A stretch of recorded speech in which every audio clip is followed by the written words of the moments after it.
The platform is amazing. You give people a space to grow, even if it's not within a relationship, and I really appreciate that. One thing I will say is for the people out there that are watching. She couldn't just say, oh my gosh. So in your opportunity to just thank the hosts and move on, you chose now for the fourth time now to address the internet. It's just, bro, accountability died so long ago, dude. What is popping YouTube? It's your boy KiteZz here with my lovely wife. It's just Alex. What's up, peoples? Hey, we was not prepared for this one because we definitely was about to record something else. And this dropped. So I guess this is what we doing right now. Arlette and BM, the season 3 reunion. Finally. Let's do it, man. Let's do it. Let's see who made it on the season reunion, man. We got to get out there, Alex. Finally. Me too. Let's see. Let's do it. Look at them looking clean. It's a cute suit.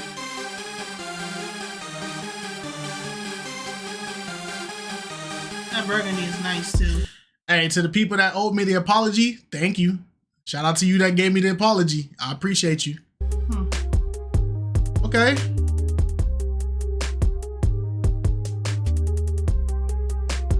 All right, we saw you yesterday, man. I'll say, who is that? Look, he wearing a nice fit. Oh, I know what cast this is gonna be. Oh, okay. Yeah. Oh, yeah. Yep. All right, buddy. All right, let's do it. He didn't got the teacup Yorkies snuggled up in his doggone triceps. Let's do it, cause I think this is what it's finna be. Oh, let's do it. Yup, this is what it's finna be. Let's do it. Yup, there go Mr. Houston. Okay. It's still no man, but okay. All right. Hey, shout out to him. Hey, shout out to him, bro. He be showing love. Oh, okay. She was really pretty. She never needed the wig. No, she didn't. All right. Yeah, buddy. Yeah, buddy. We gonna show you some grace. We gonna be neutral. Yep. Here we go. Oh, this is all. No, ma'am. This is only one episode. Nah, there's a couple of episodes mixed in here. Yeah, cause yes, sir. My goat. My goat. He's back again for another season reunion. Wait, now he matching from head to toe, literally. My goat. It's time. Y'all know when he here. We want all the smoke. Matter of fact, I'm about to. Look at the color coordination from the hair down to the shoes. Let's do it, Jay. Let's do it. Okay. Yes, sir. With his cocoa butter regiment. Yeah, at least we're gonna be entertained. Well, he might not act out this. Nah, the two groups that got smoke is here. So I just hope that they don't bring that. What's her name? Matter of fact, I'm not even gonna say that. Look at the beautiful couple.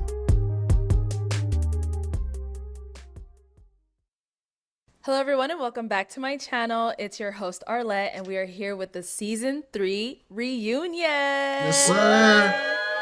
Okay. Oh, now that I look at it. We are here with the season 3 reunion. The general of the females of that episode is here. The one that was doing all the talking, leading the charge. She right there, man. It's smoke season, man. And he got an attitude, brother. You just got here. As always, before we start, we're going to have some lovely words from my husband, the producer of the show, BM. Welcome to season 3 reunion. First of all, I want to thank our Lord and Savior Jesus Christ. Amen. Every time. Amen. Because he is the truth. Amen. I also want to thank everybody that comes on the show. I want to thank my amazing wife for being the best host a producer could ever have. For being the best wife that a husband could ever want. So I definitely... Hey man. This about y'all. This about y'all. This about y'all. Like, you feel me? This is about y'all. Absolutely fantastic. She has been the same. She has been consistent. She's been the same since episode 1. She's never changed. And she doesn't have to change. She's been absolutely amazing. Let's give her a round of applause to my wife. She's been absolutely amazing. I also want to thank everybody that comes on the show, of course. Everybody that watches the show. Now, we are actually... Next month is our 1-year anniversary. Okay. 1 year, Pop the Balloon. We actually started, the first episode of Pop the Balloon was the 7th of December last year. Yeah. So obviously, it's not even been a year yet. But during this whole year, we have had Pop the Balloon or Find Love. We've got the catch-ups. Yeah. We also have Blind Date Love. Mm-hmm. We have the reunions. Yep. We have BM Talks to them. Yeah. And now the new one, Best Dressed Today. It's amazing. We thank God for everything here is amazing because producing this type of shows is very difficult. Mm-hmm. And the fact that we're able to keep on top of it, I want to thank my whole team for doing what they do and the professionalism that we put out is fantastic. Bless you, baby. I want to thank everyone that comes on the show. And I also want to thank everybody that watches the show. Yes. Because people that come on the show and the people that watch the show, you don't just watch and come on the show. You are part of the show. Mm. Like, I see people in the comments, like, every Wednesday saying, it's like I'm meeting my cousins here. It's like, right. I'm meeting my cousins here every single week. So it's fantastic to see that we're building a community here. And God bless everybody that watches the show and everybody that comes on the show. And we hope great things for you all. Yep. Shout out to everybody. Well, you guys heard the man. It's been a great season. So let's go ahead and get started with the season 3 reunion. Thank you, baby. Yep, let's do it. Like, I can see the bump in the back. Yeah, he tried it. He tried it. I know that I might be your type, probably. And I know that because of the way that you were looking at me. Right. Like, you could eat me up on this floor. The taper on top and then like the dreads in the back is like business in the front, party in the back. Loki looked like one of my cousin's best friend's baby daddy. Oh, what's my 9 gosh. plus 9 times 9? Oh, no! I don't like those boots. That's one of my things is the boots, but... Hello, welcome in. Yup, did him filthy. Closer, come on in, don't be scared. Did him so filthy. That was just like 2 episodes on this panel. All right, so that was a wrap up of season 3. That was episodes 21 through 30. We made it through another 10 episodes. So just to go ahead and kind of kick off this reunion, there was one specific gentleman that was talked about quite a bit in episode 22. Let's go ahead and take a look to see who that was. Provide something like what you do for a man first, because that's easy to say. Any woman can come out here and say, yo, give me some gifts, and I can bust out the bank card and be like, bow. You know what I'm saying? But like, what makes you like worthy to receive that other than you just being fine? Well, if and when you become my man, you would know, and I would be your woman, and that's in every sense. So, like what? What does that mean? Like, nah, he was on one that whole episode, but hey, somebody said y'all like that 4K real quick. Just for y'all, I'm gonna put it to 4K just for y'all. We gonna let y'all have that. That's crazy work. Okay, so Danny, in that segment that we just saw, are you saying that a woman needs to do more than just be fine to deserve gifts? No, I just wanted more from her. Okay. Just to, elaborate on like what you actually would do in a relationship, because when we don't have that much time to figure out this investment is going to be worth on you. So I need you to speak to my heart just a little bit more about what it is. I don't know you from a can of paint. So I need more, just feed my heart a little bit more and, please. That's how I'm saying. You know, tell me what's happening so I can be like, I bet this is closest to for sure investment as I can receive at this point in time. Because I just didn't want to waste my time for after the show and we don't talk or, you know, she come out with some BS. So I just needed a little more, that's all. Okay, I see. So guys, the fellas here on the panel, do you all agree with Danny? Like, Of course. Micah, we can't hear you. Yeah, absolutely. Okay.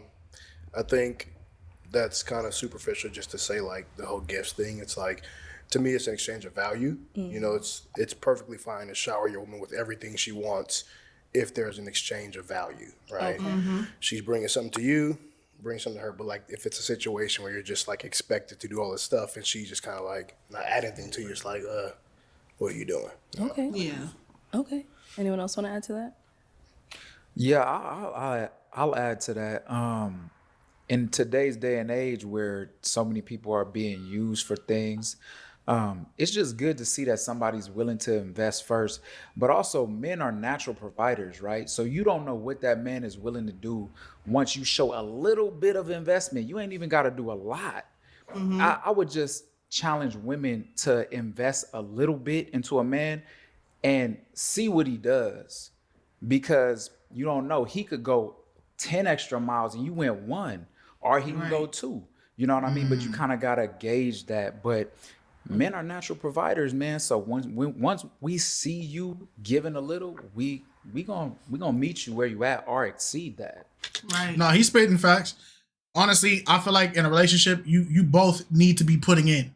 Yeah. I don't believe that there should ever be a relationship where one person is just doing everything and the other person is just riding along like a trophy. You feel me? Because there's trophy wives and there's trophy husbands. But it's you put in, I put in, we build together. And if you into trophy wives and trophy husbands, don't complain about the men that you're choosing that aren't that. And don't complain about the women either. Yep. Don't pick a trophy wife and then call her a gold digger when she do something you don't like. Right. You picked her like that. Right. Okay. Well, yeah, if she had said something like, I'm gonna be consistent with you. I'm gonna be there for you when you need me. We gonna talk. We gonna grow together. I'm gonna see where you at, and I'm gonna be your partner. And you know what I'm saying, stuff like that. Just really just dig in deep. It's not even about the finances. I think that's normal. I think everybody wants to be shown. Like I said, everybody wants to be reassured. But under that, you know, tell me that you understand, you know, what I'm looking for. That's all I was asking. Okay, so then for the ladies, do you all think we got to do more than just to look cute to deserve some gifts from our mans? I think we do too much. I think in a lot of circumstances.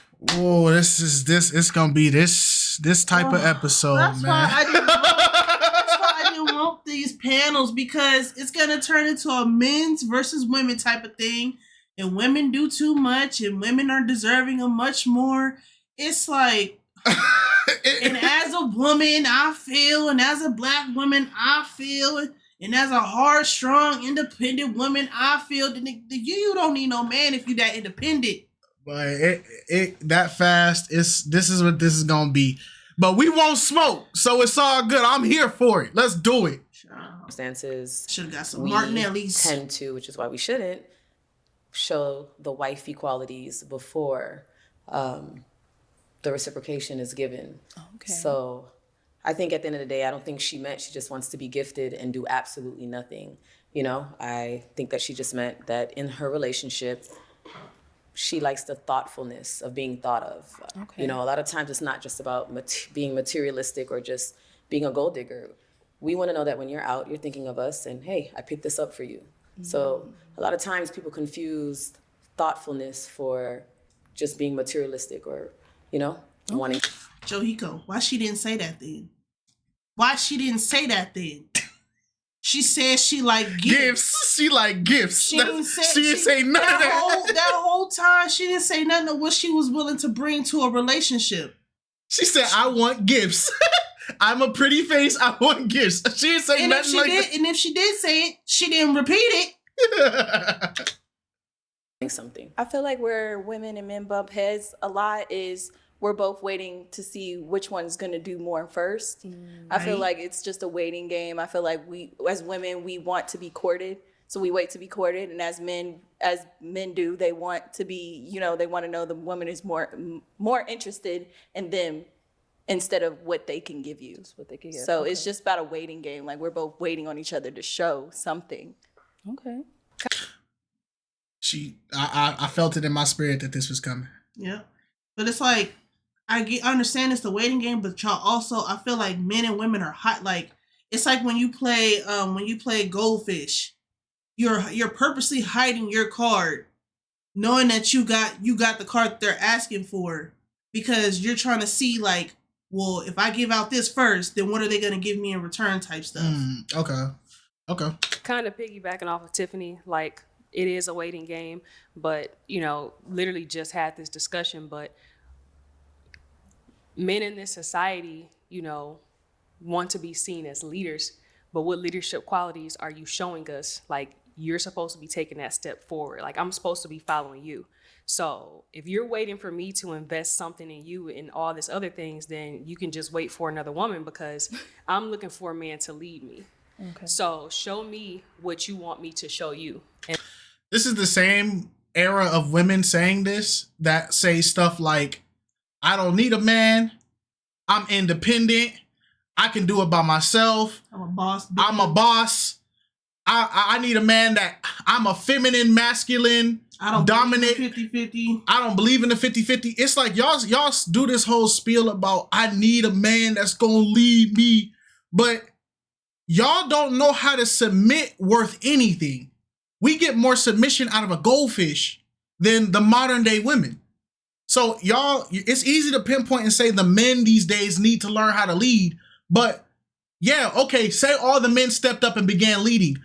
Do you really believe that the majority of the modern woman these days is ready to submit and have a man say, we're doing this and because I said so as your leader? No, because half of the modern day women operate like men. Thank you. So why would they submit? Thank you. And then let's move, that way. All right. Nice to hear from both ends, men and the women. So to go ahead and move on to our next segment here, let's take a look at the most viral moment of this season. I don't know why you'd ask that. You look great, but Well, I'm asking because I don't mind because he was so wrong with the braids. You want to take it off? don't you? Why can't I? So You still look good. You still look good. So should I keep it off or okay? Right. So Johiko, as you've seen, you're everywhere. Facebook, Instagram, Twitter, every single place you could think of, your video has popped up at least, I don't even know, each time I'm scrolling, I'm seeing it. So how has it been for you since that moment? Walk us through what actually was going through your mind during this moment as well. Well, originally he mentioned me having braids. He mentioned me having braids and lumps under my head. And of course, a few times I was just, I handled it humbly. I was like, braids? Okay, all right. Mm-hmm. Knowing I have no hair under my wig. But then I knew that there was the possibility of millions of people talking about what he said I could have had under my head. So, and I knew that I did not. So I just figured I was going to just show everybody what was really under there. I had no problem doing so. And it's the outpouring amount of love that I've received, coming on this show, it's always the possibility of, receiving some criticism and positive and negative, but for the most part, it was all positive for me. And I really appreciate everyone, all the support. So yeah, it was a lot. Okay, and now Danny, we saw you were kind of in the corner of that clip when she took the wig off. You disappeared. Where'd you go? It was just a shock. Okay. That's all it was. It was, more power to her. But I was in shock. It was funny, to me. I'm goofy. Yeah, it was definitely unexpected. I was there like, you gonna take it off? I was like, hold on now, what's going on here? I said, don't do it. Let me say this. Just because there are women out there that wear wigs, it does not automatically put them in the category of insecure. Yep. women know what they're doing when they choose to wear wigs, weaves, braids, other protective styles. So don't, just because people feel like we're not wearing our hair does not make us insecure. There are a lot of women, I done seen grandmas, grannies, aunties, cousins, and all types of stuff get tired throughout the day. Be like, girl, I'm gonna just take this wig off. I don't care. Girl, I'm gonna just take these lashes off. I don't care. There are a lot of women that are confident in who they are. So don't ever, try to put stigmas on women because they wear wigs and weaves and just assume that all women that do this are like this. Mm-hmm.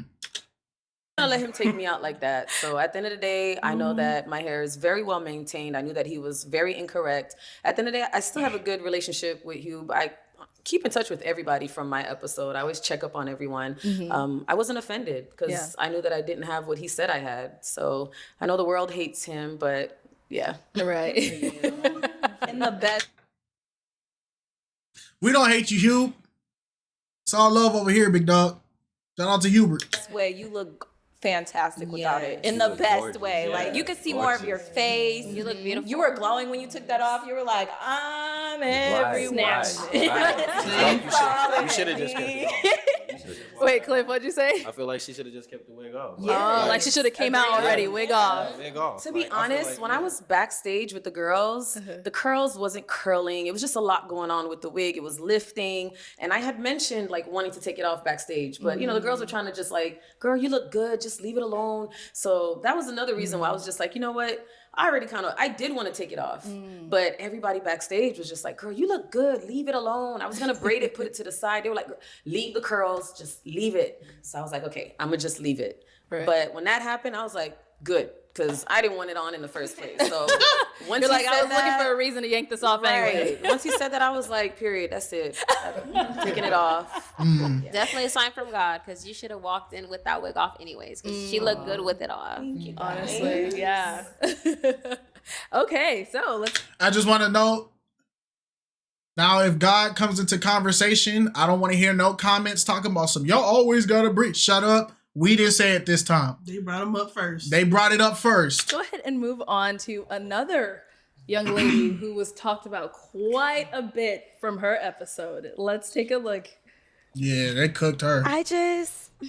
I'm not loud and rowdy, but I just feel like I might be a lot. I know I feel chill right now. All right, name and age and why you ended up popping your balloon. My name is Angelica. I'm 32. Okay. It was the lashes comment. Women are gonna women. You know, we're gonna do what we're gonna do. And I think for a man to make a comment about the things that we do, makeup, hair, lashes, like I get that it's not your preference, but let women be women. Right. Or don't date us. You know, it was the age. I'm 32, you're 28. Is that what I remember? Correct. Yeah, and when you first said it, I thought about popping, but I was like, no, girl, don't block blessings. Just keep on listening. But it just kept popping up in my head, and I have to listen to my gut, okay? She's never going to lead me astray. That's so it is the age. I hate it. I know. I'm sorry. Okay. I mean, so Angelica, the comments ate you up, and my facial expressions. Goodness gracious. So it was like a trend, and everybody started catching on like, this girl keeps hanging on to her balloon until the last minute when it's you and down to like one other person. And there were comments like, oh, I feel like she's blocking other people's blessings. Somebody else could have been, had their balloon still at the end. How do you feel about that? I feel like, watching it, I totally understand why people feel that way. Okay. Unfortunately, that's not what I was doing. So everyone was incorrect. It's all about perspective.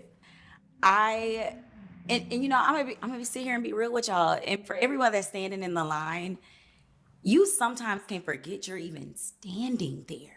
And it's very possible to forget that you're even standing there. And that happened a couple of times for me. Like I zoned out. I was overthinking some of the things. Like it just happened.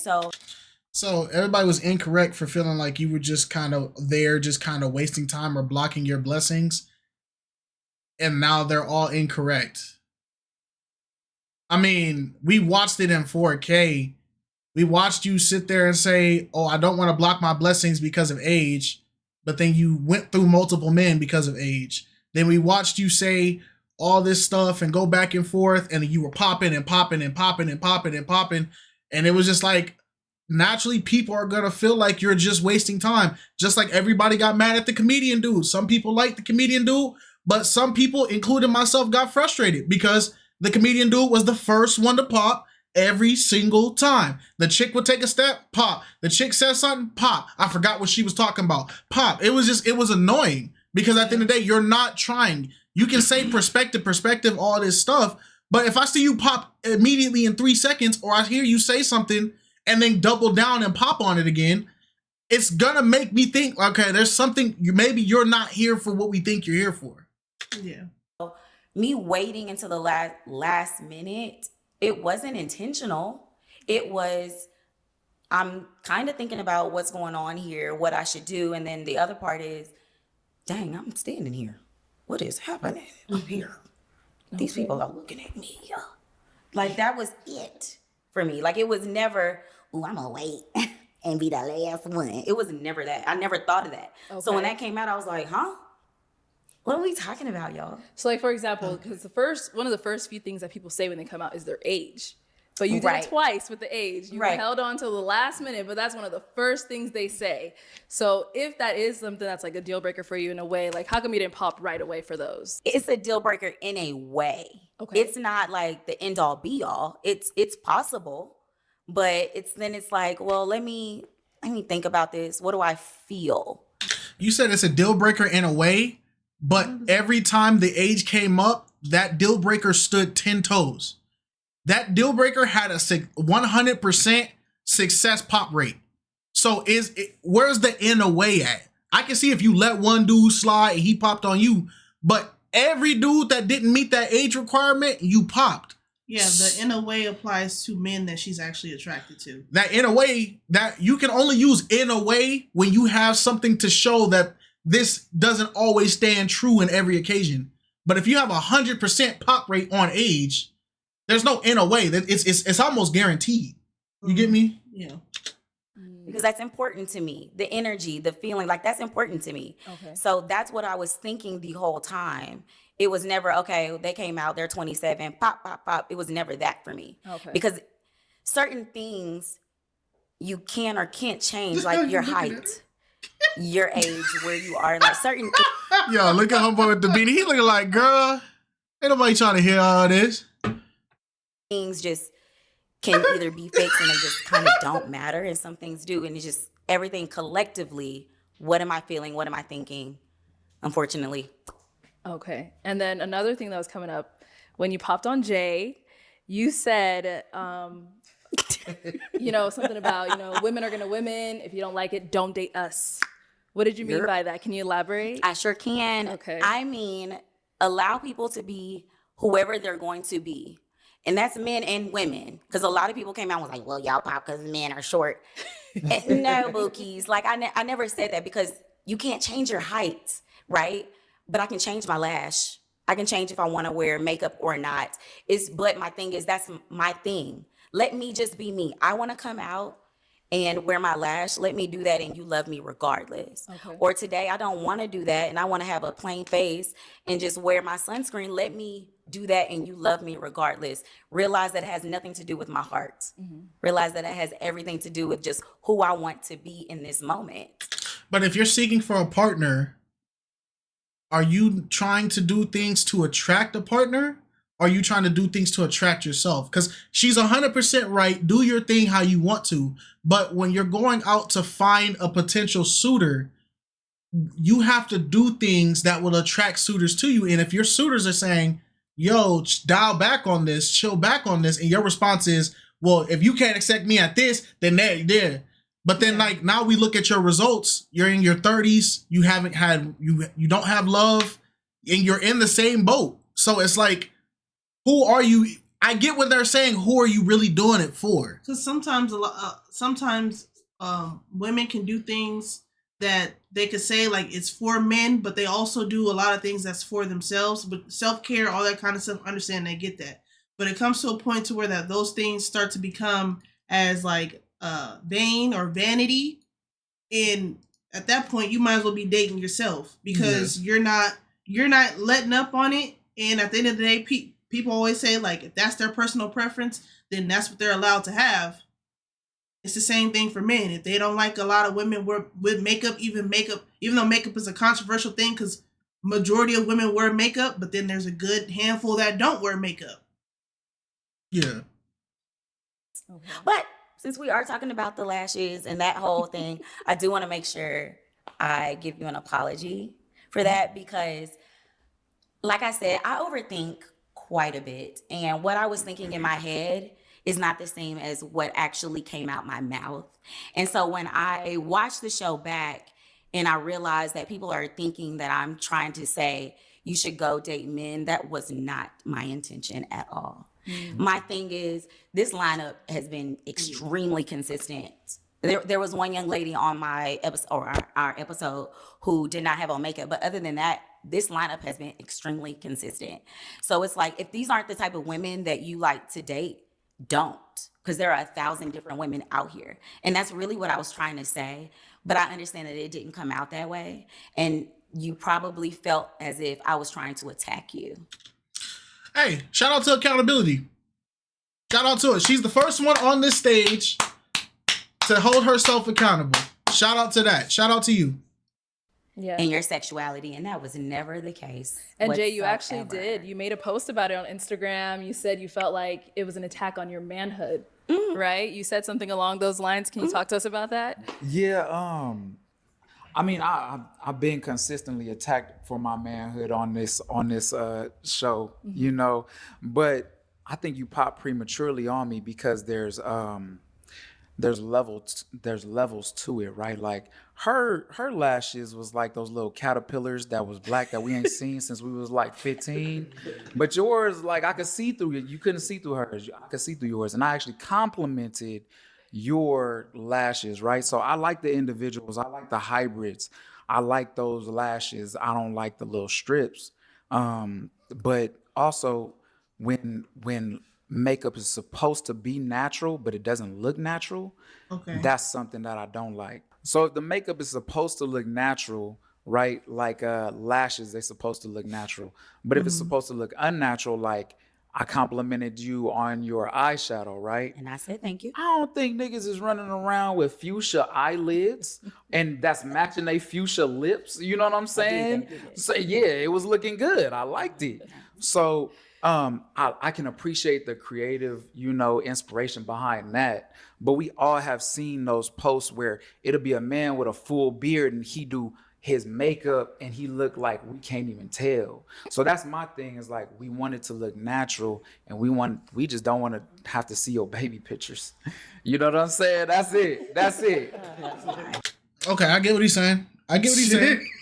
Nah, Jay gonna say what he gonna say. I get what he's saying. I don't know, everybody frowned up at him. I get it. Look at the other couch. Because there is levels to it. There's some people that do their makeup and they look like it. Sometimes you can't even tell they got makeup. You just like, oh, your skin just look beautiful, and then you accidentally the no face type makeup. But then there's some women that be like, the top of their head is dark, the bottom of their chin is super light. They have these deep shadow colors on their cheeks. The eyes is super, and it's just like at some point it's like it makes it look like, dang, we about to go to a masquerade. Like what's going on? There's different levels to makeup, and it, like he said, it all depends on like what you like and what you're into. He likes the natural face, so a lot of women, they can wear the natural face, and then some men, they don't mind the theatrics and the dramatic look and the, you know, the contour and all that. So yeah, and some people can rock it. Yeah. But I like your lashes today. Thank you. Yeah, I appreciate that. and I liked them that day.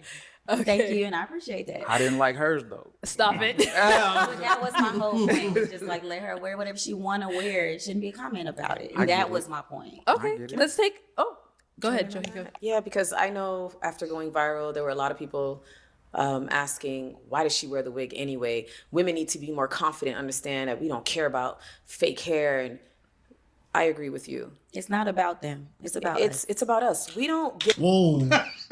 Dang it! And they double right back down. I told you.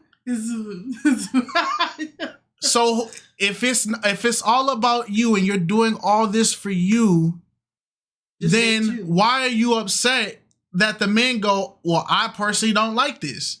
You never did it for the men to begin with. You didn't do it to attract the men. So why are you upset that the men are saying, I don't like this? You feel me? And this is coming from the guy, I defend y'all on wigs as much as I can. But when y'all say statements like this, it make me want to like just pick up the bag, close the suitcase, like maybe I was wrong, and I just just walk out. I don't think either side is wrong. Like the people that were saying like women typically do stuff like this, and I don't think you were wrong either. I just think there's some women that do this, and then there's some women that don't do this. Yeah. So the women that do, they're speaking for them. Yeah. Getting up in the morning like, oh my God, this is for the men. We see certain looks that we want to achieve, that we desire, and because of our different types of hair textures and hair lengths, sometimes we can't achieve it. So we do it just for fashion, we do it for style, we do it for looks. We don't do it for you. We don't care. I mean, now don't get me wrong, I'd love to consider my person. I do want to, how do you think about this? We don't do it for you guys. So I did not wear the wig because I wasn't confident. She does not wear lashes because she's not confident. As women, it's about beauty. That's why y'all looking at us in the first place too. We're beauty. We're beautiful people. So but then if the men say that the beauty that you guys are trying to achieve makes them not want to look, it's taken away from your natural beauty. Right. So then what is the real end goal objective? Because at that point, that's just vanity. That's vain. Yeah. That's vanity. Like what she's describing, that's vanity. Yep. You want to, you're trying to obsess over yourself. You're trying to look good for yourself. You don't even see yourself majority of the time. You're not walking in front of mirrors all day. So it goes back to Jay's point. And now that I'm hearing all this, it makes Jay's point stand a lot stronger on she already said who it's for. And the way you may see yourself or envision yourself, somebody else may not see it the same way that you see it. Y'all, there's people or women out here that walk out in a two-piece and thinking oh, they the baddest thing ever. Oh, I'm cute, I'm this, I'm that. But if a man were to tell you baby girl, that outfit it's not complimenting, it's not complimenting your body type, it's not complimenting your skin. Gotta try something different. When people was getting on Eric for saying that he likes women in color instead of just mute, black, plain, neutral colors. He likes them in, in colorful colors. He likes colors that complement them. Right. That he was getting crucified for it. Yeah. Just wanted to agree with you on that. Thank you. You know how I look at it now? I look at it as, how when your little daughter or your niece dress up in makeup and be like, hey, mommy, look how pretty I am. And she looks crazy, makeup down here, makeup over here, smeared lip gloss. And she thinks she looks so beautiful. I feel like that's how men look at us. You do not need all that stuff. But we looking at us we look good. Yes. That was cute. Yeah. It's an accessory. The same way we polish our nails red, that's the same. To me, it's an accessory. Now, some women probably do feel like they need it to cover certain things and flaws, but for some of us, it's an accessory. Just like our heels, just like our rings and our earrings, our makeup is an accessory. Yeah. But then have that same energy towards when men come with 45 chains on their neck. Mm-hmm. Or when dudes have earrings, or when dudes wear shades, or the hat with no brim. It's really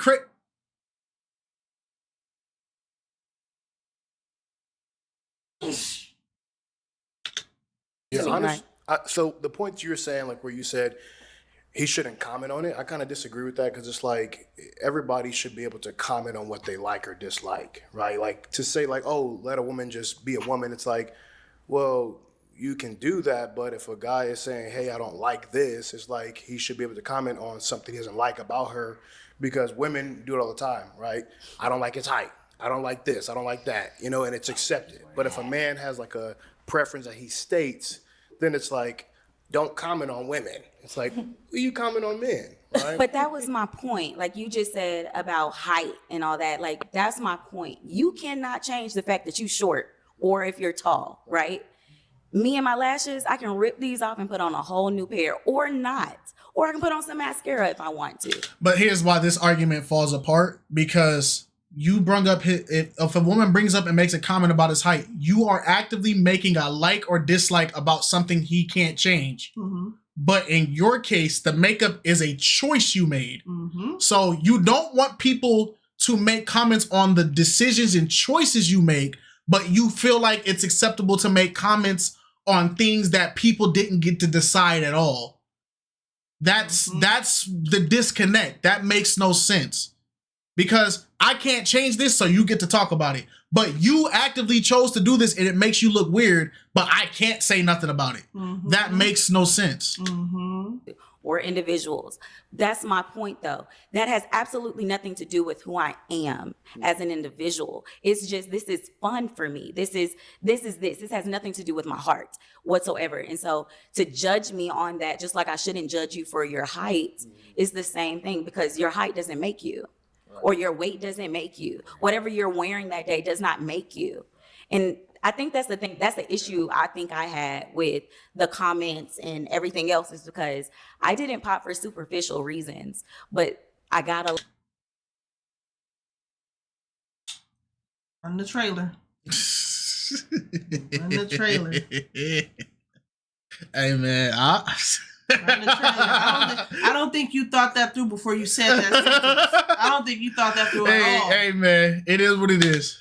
A lot of those superficial comments, and it's like, no, if you're here to find love for real, then you wouldn't be popping for that, because those things do not matter, like the lashes. Okay. Or hats. Danny, I see you shaking your head no. I ain't got nothing to say. No You comment? do got something to say. Say it, Bookie. Come on. Micah. If he won't say it, I will.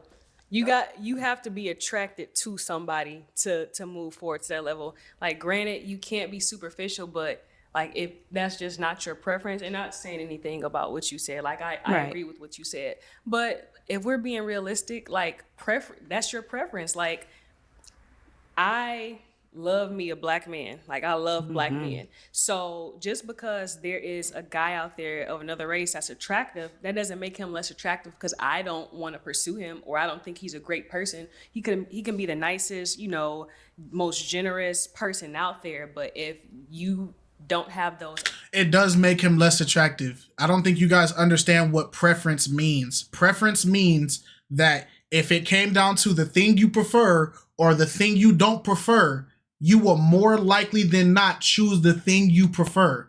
Yes, it doesn't eliminate the fact that you can go for something you don't, but it means you're more likely to lean towards it. Like, for instance, if you take a coin, it's 50-50.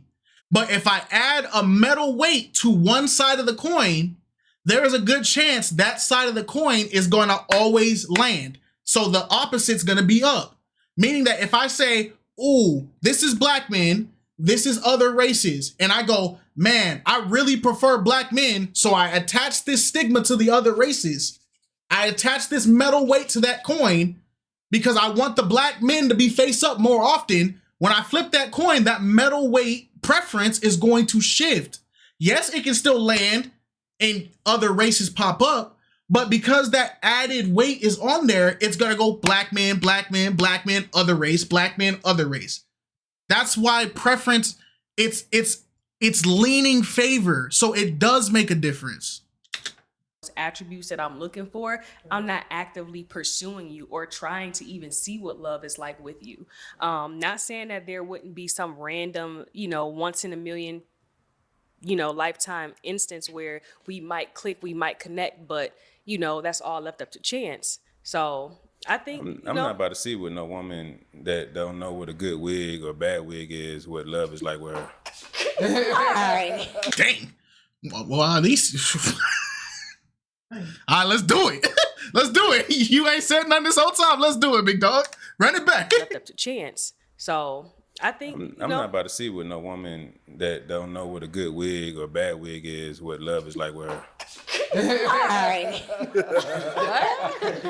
We ain't come all natural. We come out there to put your best foot forward. Literally. And if your best foot forward is your lashes hanging off the side, I didn't even watch the episode, but if it look whack, then that's what you come out the house looking like. I ain't got nothing to do with that. Pop.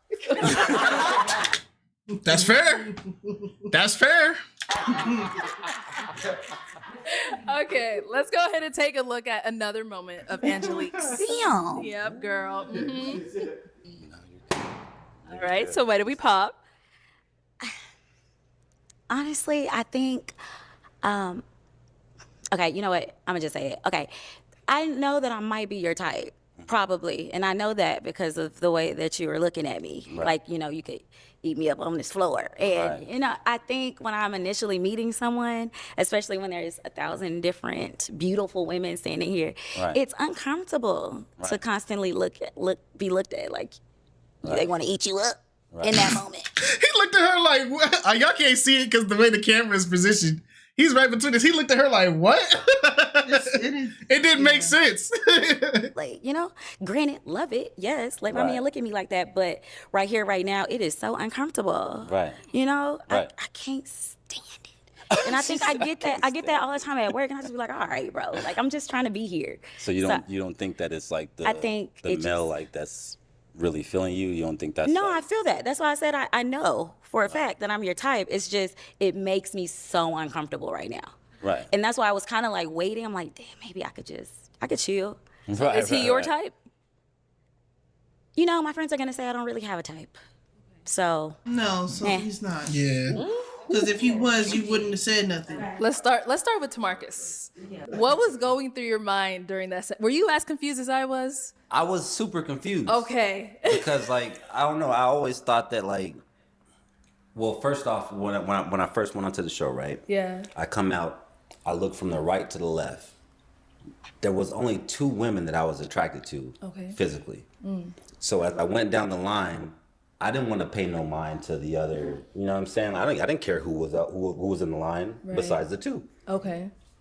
And so when I got to her, it was kind of like one of those like, okay, so you don't think that or you don't want the man to show that he's feeling you or that we're on a dating show. Like Yeah.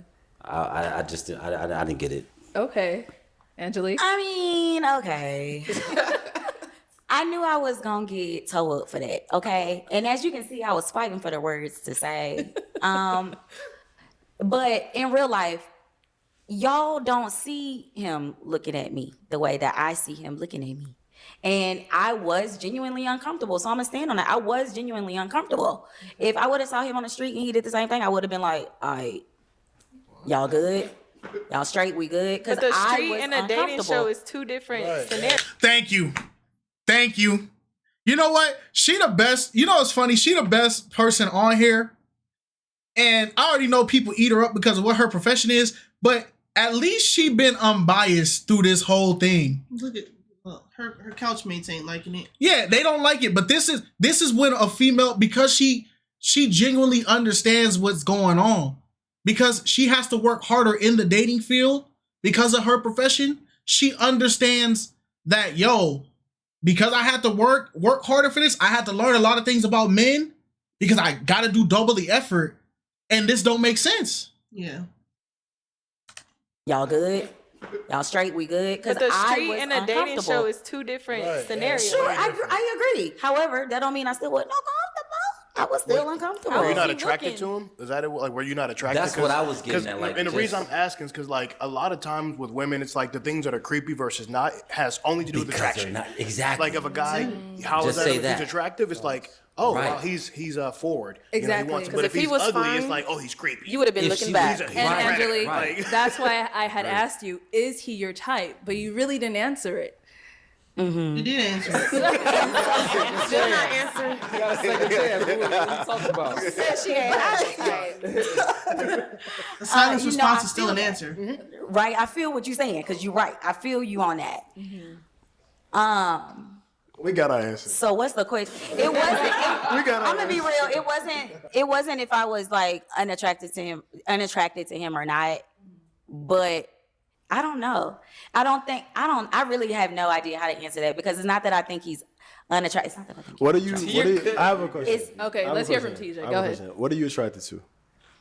It's like physically, right? Yeah, physically. And see, when I say this, because I said this on live and I know what y'all about to say, but like if I had to like pull a guy out of a catalog, he's gonna be 6 feet and up, chocolate, bald, with a beard. And I know what y'all about to say. I guess not. I guess the beard was the biggest nerf because you just described the guy you rejected. So it's like, I guess not. It's like, okay, I guess not. Crazy work. That's some crazy work for real. How tall He might is not Maul got with the a beard. beard? He ain't got the beard. I'm 5'11". Oh, But never with mind. the white shoes, I could be like 6 foot. He got some Balenciaga. He missing the beard, but he got everything. I'm sorry, sis. I ain't with you on I this know one. what y'all about to say. I can't even support you. Man. That's Morris Chestnut right there.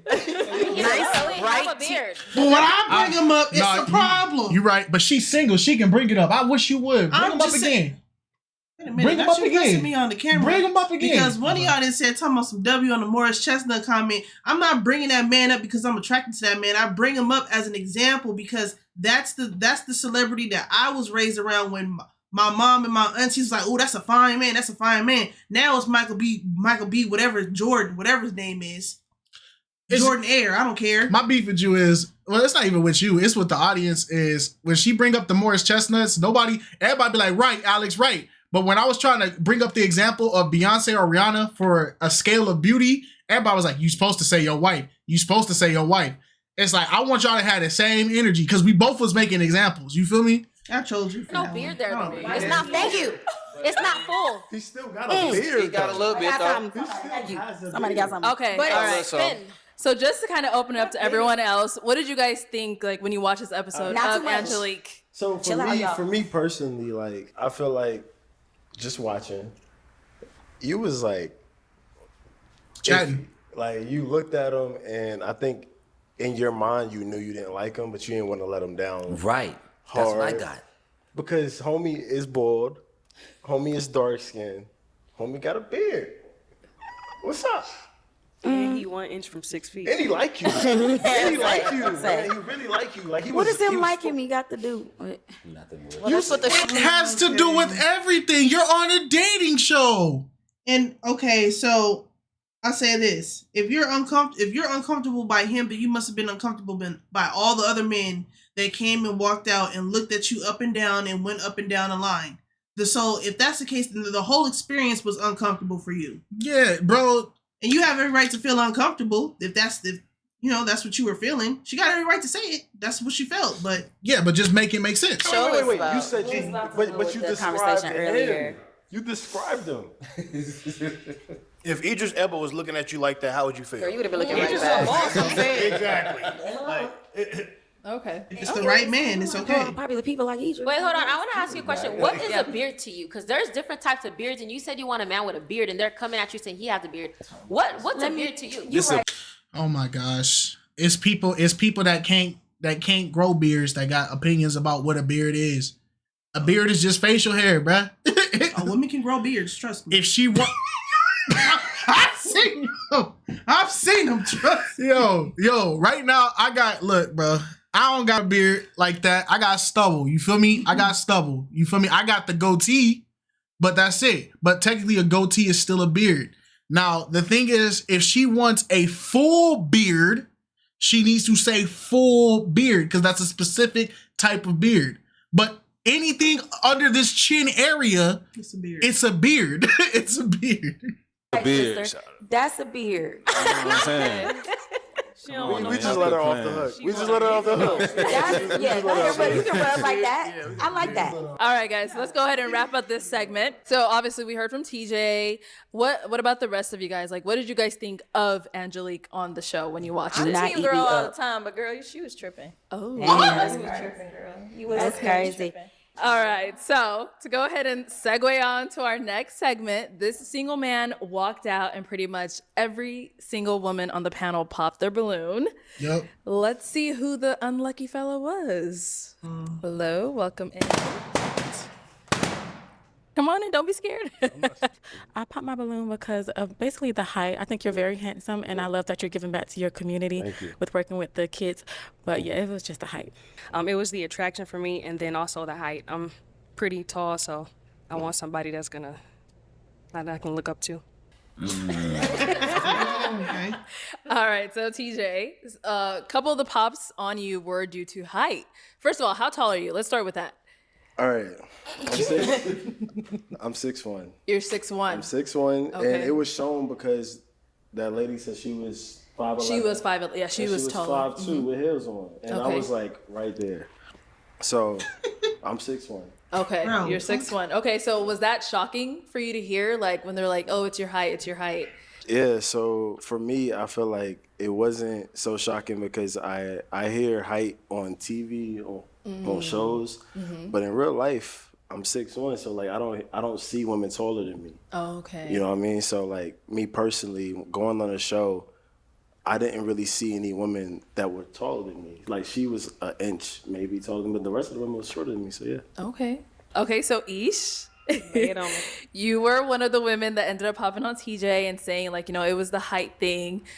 First, let's start off. How tall are you, Ish? I'm 5'6.5" without heels or anything, standing flat foot. Okay. So on, what's the usual height of a man that you date? Because of how tall I am, and I'm like the type of woman that likes to dress up. So when I have on heels, I'm probably 5'9" or taller. Now let me clear things up, okay? So if you seen that clip we just watched, we were almost eye to eye. No, it's called camera angle. This is why we need to start pushing. Education harder. It's called camera angle. BM is on the backside, pointed at you guys from a diagonal slant. So you guys, it's called, what's it called? Perception. It's perspective. Perspective. Yeah, it's perspective. He was taller than you. Because what's the host name? The host that did America's Home Funniest Videos. The white guy. Yeah, we did. But yeah, so when I met him in person, he always looked taller in television. I was taller than him. That man is short in real life. Yeah, it's nah. There's no denying that clip of how. Just go back to the clip. If you put it up on the screen. Now, I'm not saying that we are eye to eye because we just stood next to each other, TJ, and we already know what your height is now. But looking at you from that angle, it looked like I was looking at you dead in your eyes. I couldn't see like how tall we actually were. So the relationship that I was in prior, I was like this.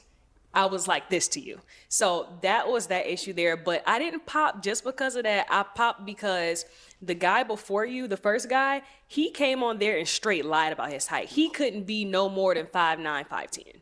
He said he was 6 feet, and that just blew me. So I thought you were doing the him. So that was that. And then it was your pants for real. Damn, what's wrong with his pants?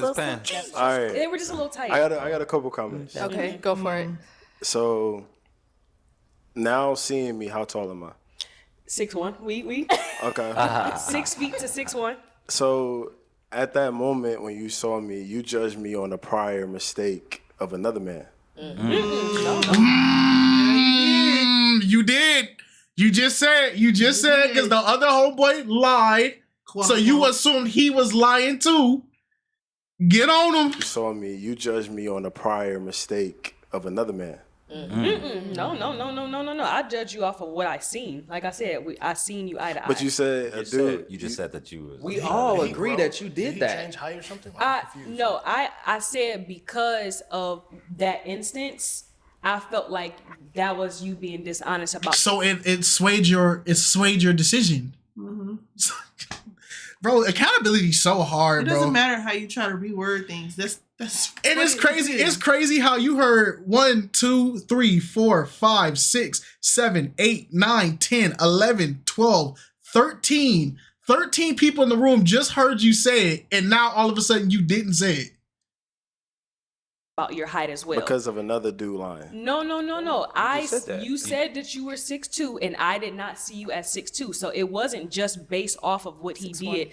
It was 6'1". He said he was 6'2" on the show though. I said 6'2", but what you just said, like previously, I'm was saying, like was that you popped because another dude lied and you No. I did not say I popped because another dude lied. I said I popped because your pants were too tight. I said that I popped because I thought you were being dishonest about your height. It's really crazy how she just said it. And matter of fact, hold on, we gonna run it back ourselves. Yeah, because even when he was on the show, he did say he was 6'2", but then he said, you know what, let me not lie, I'm not too sure, but I know I'm 6 feet. So that was that, and that just blew me.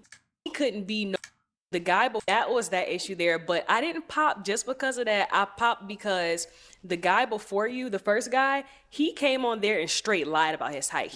Lady, you just said you didn't say it, but we just ran the clip back. You said it. Sometimes people have selective amnesia, and these are the things that you have to deal with. This is somebody who does not know how to hold herself accountable for anything. And it's very evident that you can't even hold yourself accountable for something you just said. That's sad. 6'1", like I said.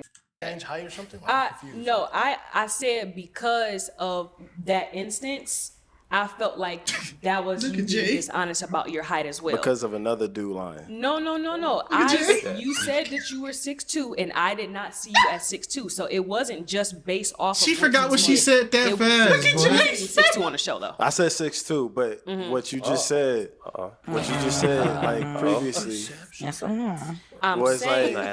that you popped because another dude lied and you No. I did not say I popped because another dude lied. I said I popped because your pants were too tight. I said that I popped because I thought you were being dishonest about your height. And I also said I popped because you were not. I'm gonna move on. Can I say something? Go ahead.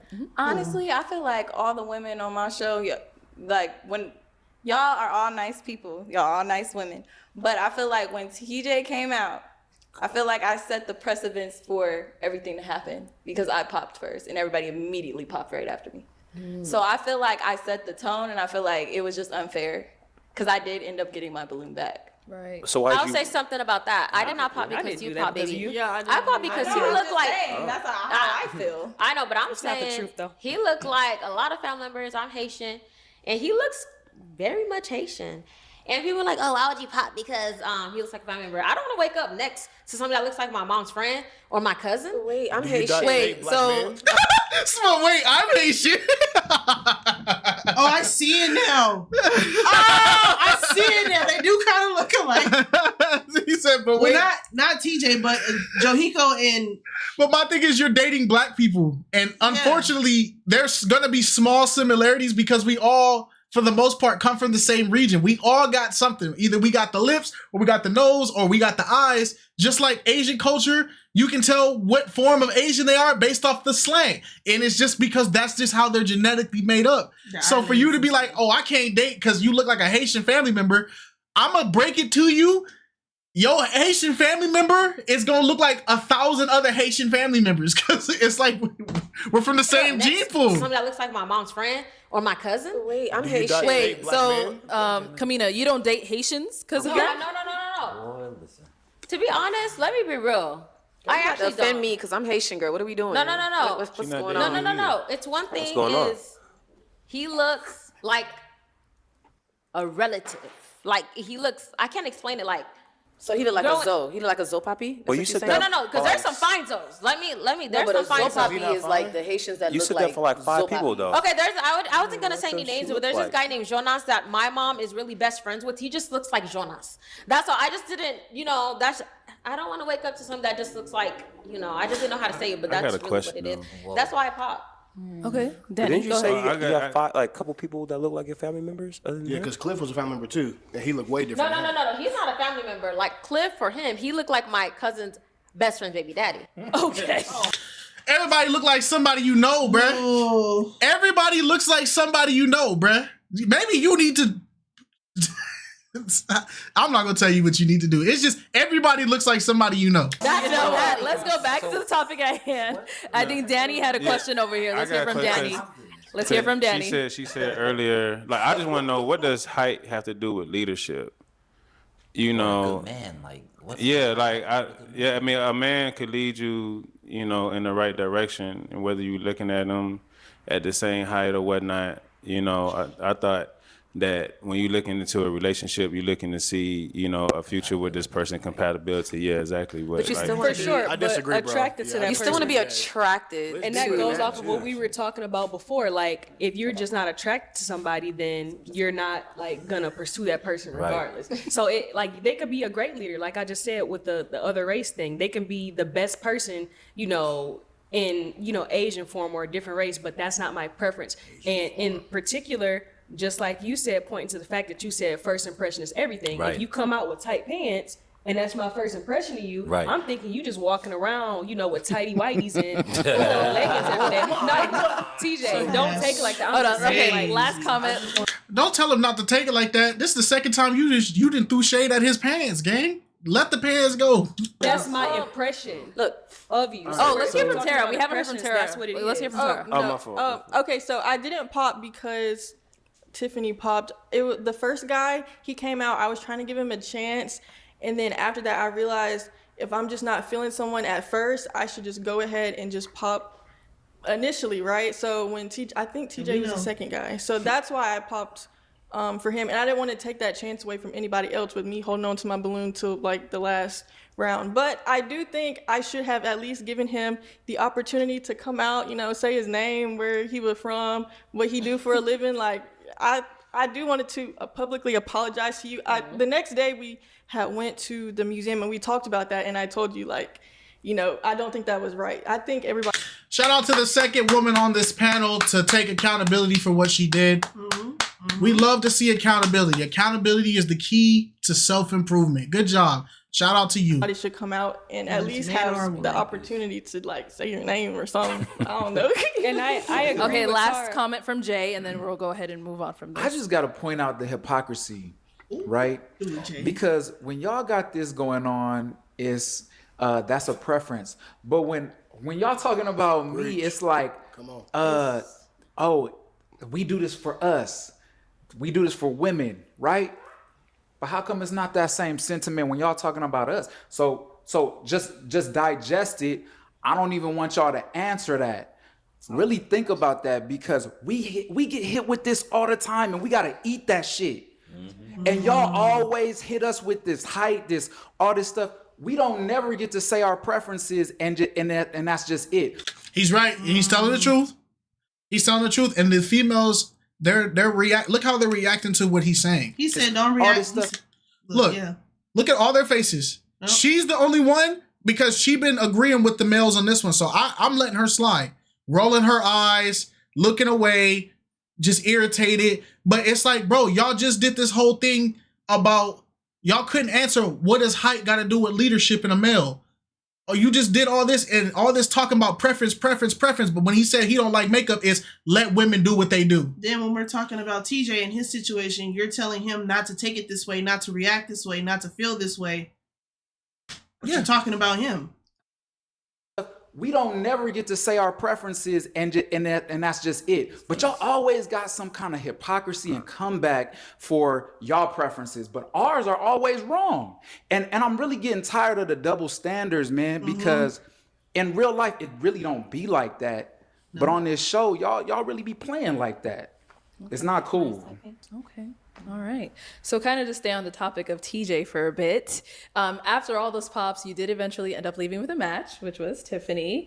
And one of the main topics that came up with this match was her profession. So let's take a look at this quick clip. Here we go. Hot topic. Word. Okay. Okay. Do you like to dance? Yes, I love to dance. I'm a dancer. I'm an exotic I've dated dancer. a lot of dancers. Really? Yeah. I've dated a lot of dancers. Yeah. Okay. So you don't have no problem with that?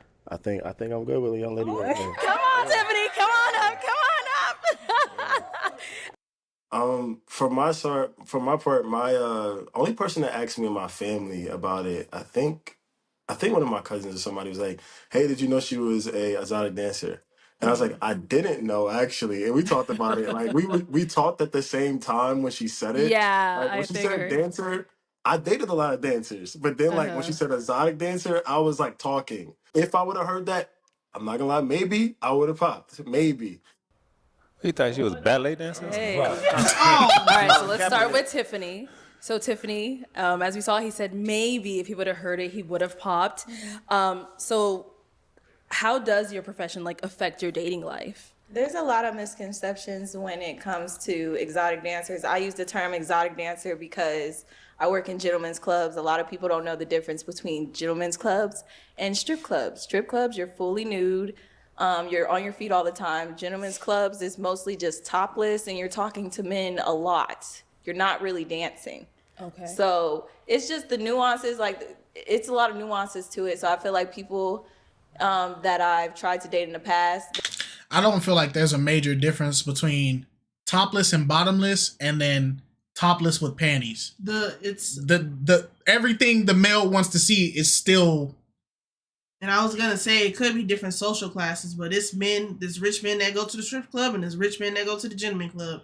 So, like I don't feel like I feel like we're splitting hairs with that one because no matter what, you're still topless, and there's really not a crazy difference between a girl walking around with no panties and then a girl walking around with a thong. Like it's really not a major difference. It's not a no. It's really not a major difference. What side of the quarter you gonna be? You gonna be the heads or the tail? Just like women will wear a bikini and be perfectly fine wearing a bikini, but if you see them in underwear, it's like a scary thing. But bikinis just glorified outside underwear. Yeah. They always have preconceived notions about me, and you're not really going to know who I am unless you give me a chance. Okay. You know? Yeah. Okay. So, how would you say it's affected your past relationships, or even if you bring it up to someone you're just meeting? I was in a long-term relationship. It was just I didn't get married, so I left. Like, I'm not getting any younger. I'm only getting older. So it's just like, if you're not getting something out of your situation, you should move on. Okay. All right. So, TJ, you said it would have been a maybe pop. Why would it have been a maybe pop? Because when I first heard her say dancer, I've dated burlesque dancing. I've dated people who done African dancing, Latin dancing, but we talked at the same time. So my stigma towards stripping was stripping. And then I didn't understand that that's what she was doing.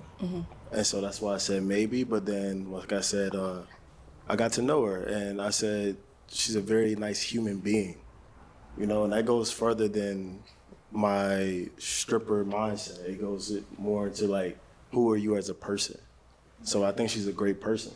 Okay. So whether it's a lasting romantic relationship, I think me and Tiffany would be friends forever.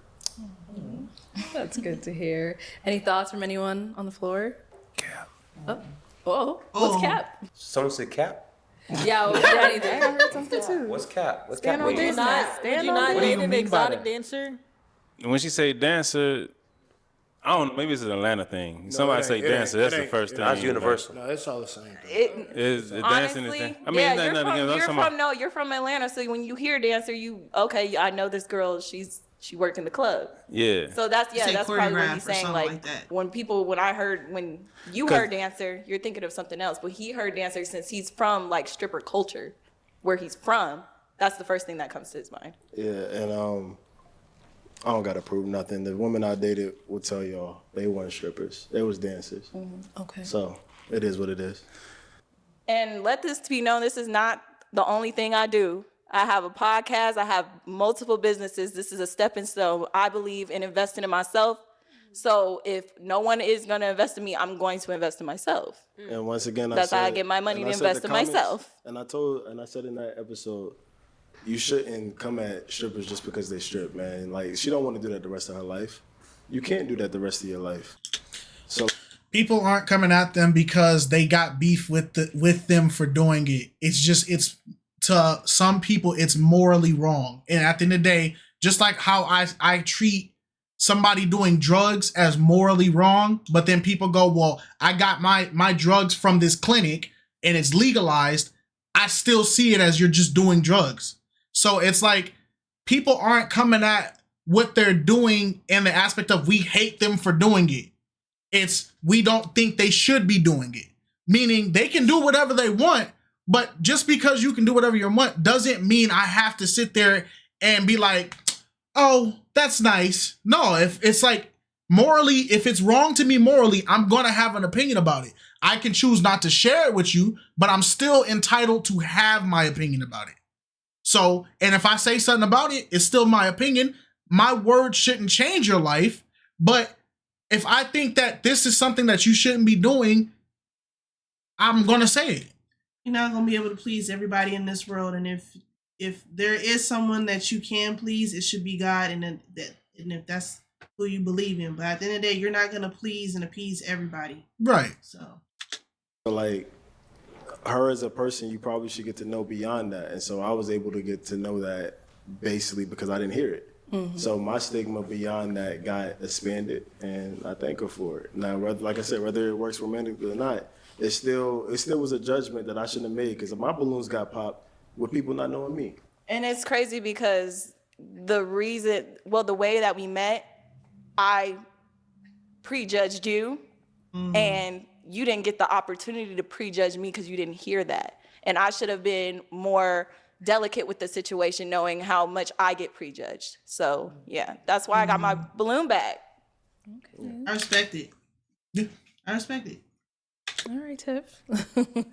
Okay, so in this next segment, it's the ladies of episode 23. So as we all know, the internet, they criticize you guys, said all types of things. So let's go ahead and take a look at one of the segments. And I feel like I'm on like a TED Talk when I'm like listening to you. And the teeth just were not for me. Not for me. And you said classy. I feel like I'm classy, but when it comes to being Haitian doll, I'm more of a hype girl. I like to get people out, dancing, and my lyrics are a bit like, so yeah. Okay, so Jason, we'll go ahead and start with you. So they came for your teeth, the way you talk, like, how are you feeling going down that line and hearing all those things about yourself? I mean, things I've never really heard that much before. Okay. But not really shocked by it because it's snap, thoughts. Mm-hmm. Also, too, like even some of my friends and family, like, bro, like, the way that you seemed on there is not how you really are. Because, like, everybody who knows me know I'm like the latest person you meet. I'm always like, hype and whatever.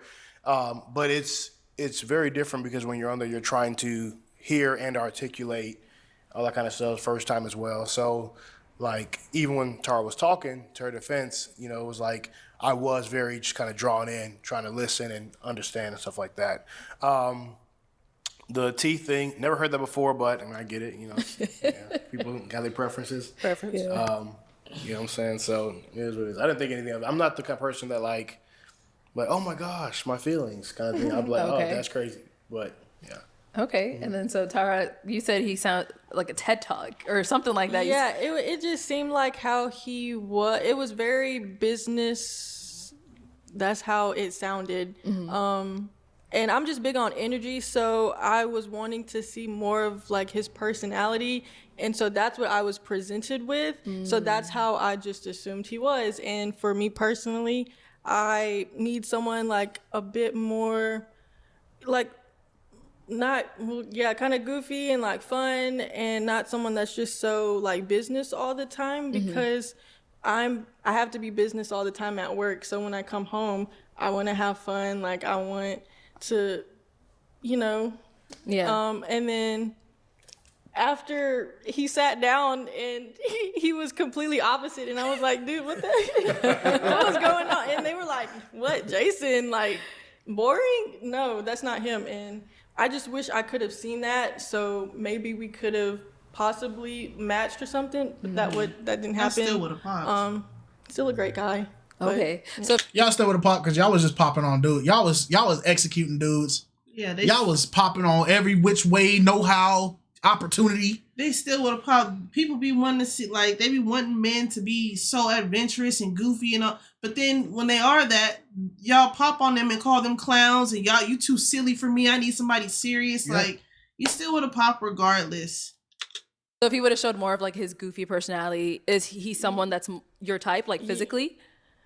No. See? I know on the show I did say he was like physically, like he would have been someone I would have been interested in knowing just off of initial attraction. Okay. But then there's that extra energy part where I would have liked that as well for me to be able to match with him. Okay. So now, Ish, you had mentioned his teeth. Are like teeth something like you like focus on pretty heavy? Is it something that's like deal breaker or not for you? When we're talking about this setting, yes. Okay. Simply because, that's like the first thing for me that I look at someone smile, because I'm a really cheeky person and I like a guy that makes me laugh, and I don't want to. What is going on? Is the first thing you see a smile or height? And my thing is, bro, it's really crazy. It's like, bro, everybody's teeth ain't perfect. I got an overbite. I'm not even tripping. Everybody not walking around with veneers and and the same thing. Teeth, like I'm looking at his teeth, and I'm also looking at her teeth, and I'm like, bro, it's like nobody's teeth is everybody got decent teeth. Ain't nobody cooked over there, bro. Like a guy that makes me laugh, and I don't want to be drawn to that area in the wrong way. Okay. I'm choosing my words carefully because y'all tried to eat me alive. They did. They didn't try. They did. I'm being honest. It was just the attraction thing for me, and teeth are a big thing, and it just was not my vibe. That's all I'm saying. All right. Well, Well, that's my story, and I'm sticking to it. We know. All right. Well, then let's take a look at another clip from episode 23. You said like the man should take more of like the bills and stuff. If you would have been like both incomes and like we build together and like that kind of thing, then rather just saying like, yeah, the man should take care of majority of the bills. Okay, so Tiffany is looking like, girl, what are you talking about? She rejected a man because the man said, "I'll take care of the bills, bro." It doesn't make any sense. Yeah, it gets to a point. It just feels like a lot of women these days, they want something, then when they see it, they want the opposite of it. And then when they see that, they want what they originally wanted. They don't know what they really want. It's like, that's what I say. It's like when you have too many options, you start to not make decisions to begin with. You go into detail a little more as to what you meant at this part, because we were all just a little bit confused. It made sense in my head. I didn't articulate it well. Obviously, people came from my neck. I'm very much not dumb. It just didn't come out right, y'all. I really don't even like the 50-50 question in general. I feel like that's big on how y'all are aligned mindset-wise. I don't feel like either way is a problem as long as both parties agree. For me personally, I would just rather build with someone. And I put a lot into my career so far. Shorty, you popped on him because he gave you the option to either A, let him pay for everything, or B, y'all can split it in half. He gave you both options. He never said you had to end or stop your career in order to live comfortably with him. He literally said, it's whatever you want, and you still popped. It just doesn't matter. You make no sense.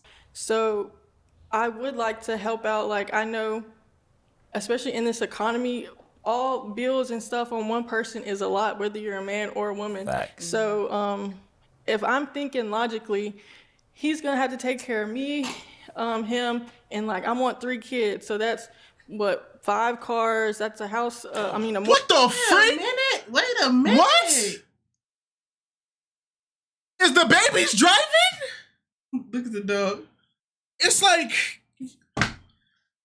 5 cars, huh? Bro, they gave her the microphone and she made herself sound even worse. And like I want 3 kids, so that's what, 5 cars, that's a house, a mortgage, that's college, that's like, I'm just being real. That's a lot of cars. She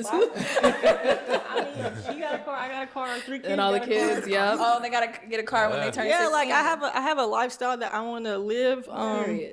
And so if I have to help out to like make both of our lives easier, I feel like there shouldn't be a problem with that. And the women came to my neck a That's lot. a dub. Okay. See, now that you had some time to able to explain it, it makes but sense they were now. like, oh, so you don't like, why you don't want your man to provide? I didn't say I didn't want him to provide. I said I want us to build together.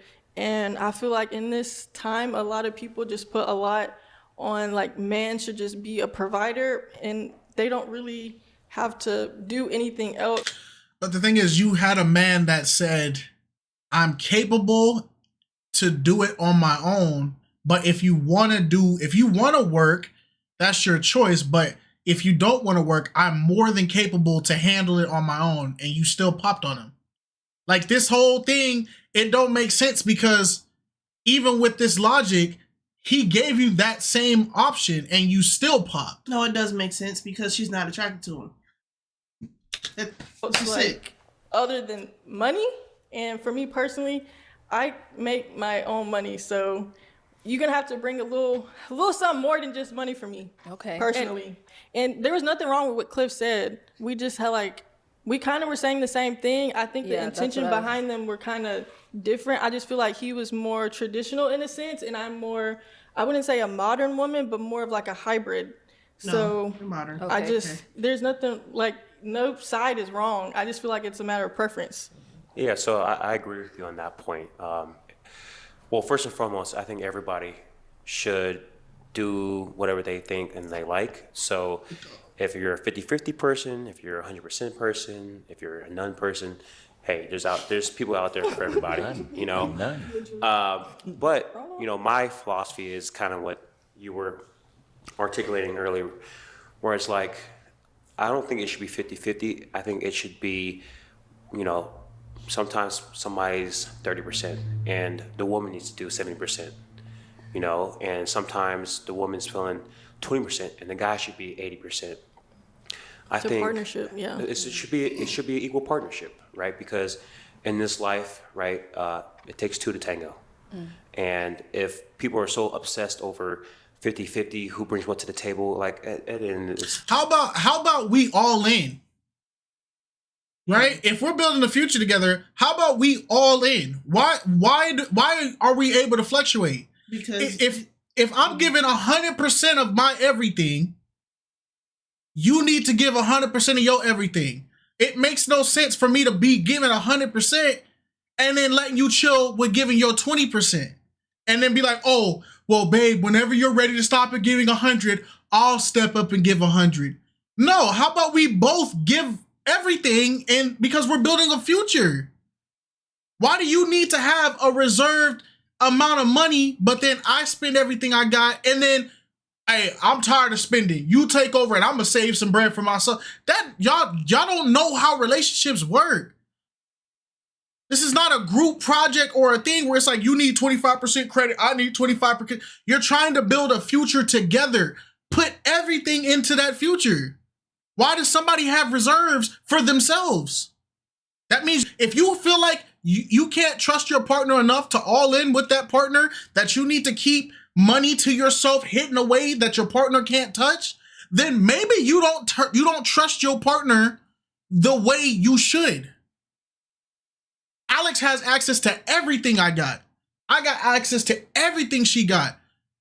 Everybody, because you want to know why? I don't see myself divorcing her. She don't see herself divorcing me, because we're doing it the way God, we're letting God lead the relationship. We're doing it how we do. I have 100% trust in her. If I doubted her for even 25%, there's no reason for me to marry her.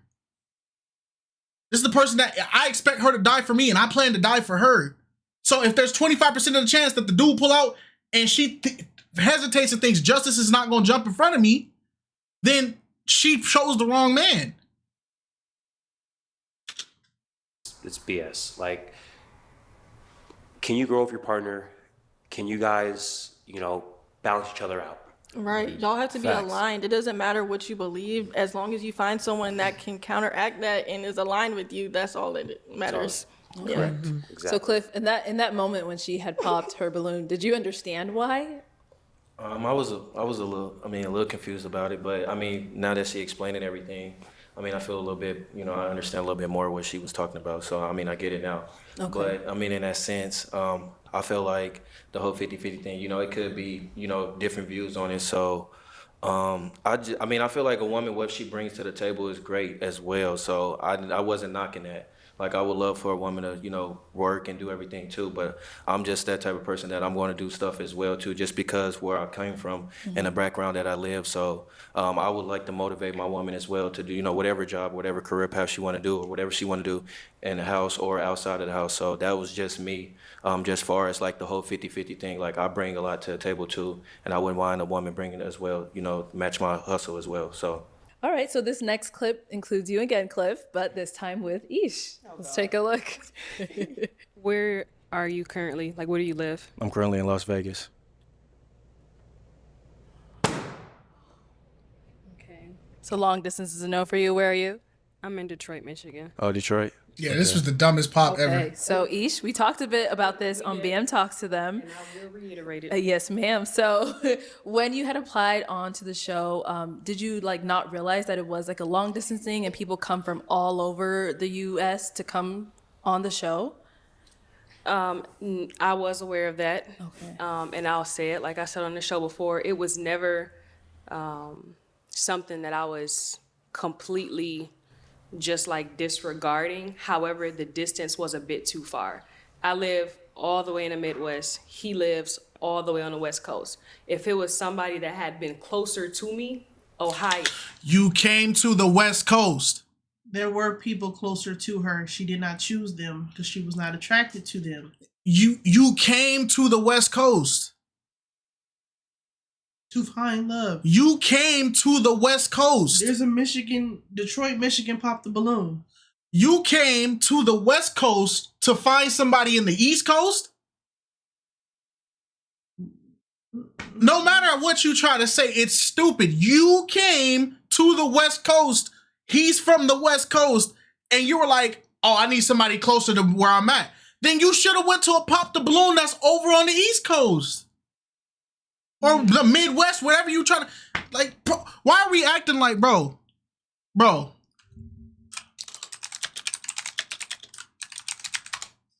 Las Vegas, Nevada, right? So he's from Vegas. Right? You came here.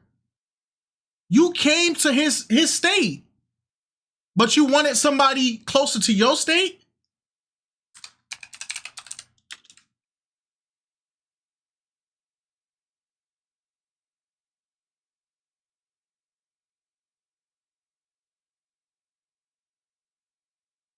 See, Google Maps saving you right now, gang. Shorty. It's a 4-hour flight. Shorty. You came 2,000 miles to find somebody over here. I can look down here, but yeah, basically the same thing. Yeah, they're in Phoenix. He's in Vegas. Bro. That's a 30-minute flight from. Yeah, you make no sense. Ohio, Illinois, Indiana, somewhere in my proximity, because those are still parts of the United States. Am I right, or am I? That's not the point. You so sound it was stupid. The proximity too far. I can take a 4-hour drive to Ohio. I can take a 30-minute flight to India. Depending on where you are. But you can't take a 4-hour It was the flight distance to Vegas. with which he was. Las Vegas, Nevada is just too. It was too far for me. I wasn't willing to do something that long distance. I agree with that. Yeah, that's all it was. Bro, but she just contradicted herself because she said I could do a 4-hour drive to this state, but I can't do a 4-hour flight to Las Vegas. He's still traveling 4 hours. And here we go. Ever since he got this little dog, bro, he just been what happened to you? You was an intellectual. Now all of a sudden you just agree with every stupid take. It's like them professors that be having them big old grumpy mongo cats. Yeah. He's still an intellectual. Let him cook. Coming on the show, you're gonna get a mixture of individuals from all over the state. So what I can say is hey, you may be banking on somebody that's closer, right? Mm-hmm. Like you said, Ohio or Illinois or whatever. Coming from West Coast to Midwest is a 5-hour flight. It's a huge 6-hour jump. flight. So yeah. So let's talk about it. You know, unless, you know, you guys are going to get hitched the next day, you know, that's a big. This is stupid because you're complaining about the distance, but you flew that distance to find love. You flew that distance to find love. This makes no sense. Commitment for a little bit of value, in my opinion. I was Thank like you. closed off, like, because I was on multiple episodes. So the first episode I was on, I was closed off to the opportunity of, you know, connecting with somebody that wasn't in the same proximity as me or close. So I didn't really like match with anybody because I kept popping on anybody who didn't live close enough to me. But then the second time I came around the show, I was open-minded to the possibility of matching with somebody that was further away. But I understand where she's coming from. So what? It just depends on how actively you're looking. Yeah, Like, I feel, if you're I feel the same way. If you're like, oh, I'll wait on it, or if you're like, oh, I want something now, you know, you will compromise your you know, your distance. I got something. Definitely. The only thing I have to say about that is I agree with what it said about the, you know, Detroit. I feel where she's coming from on that.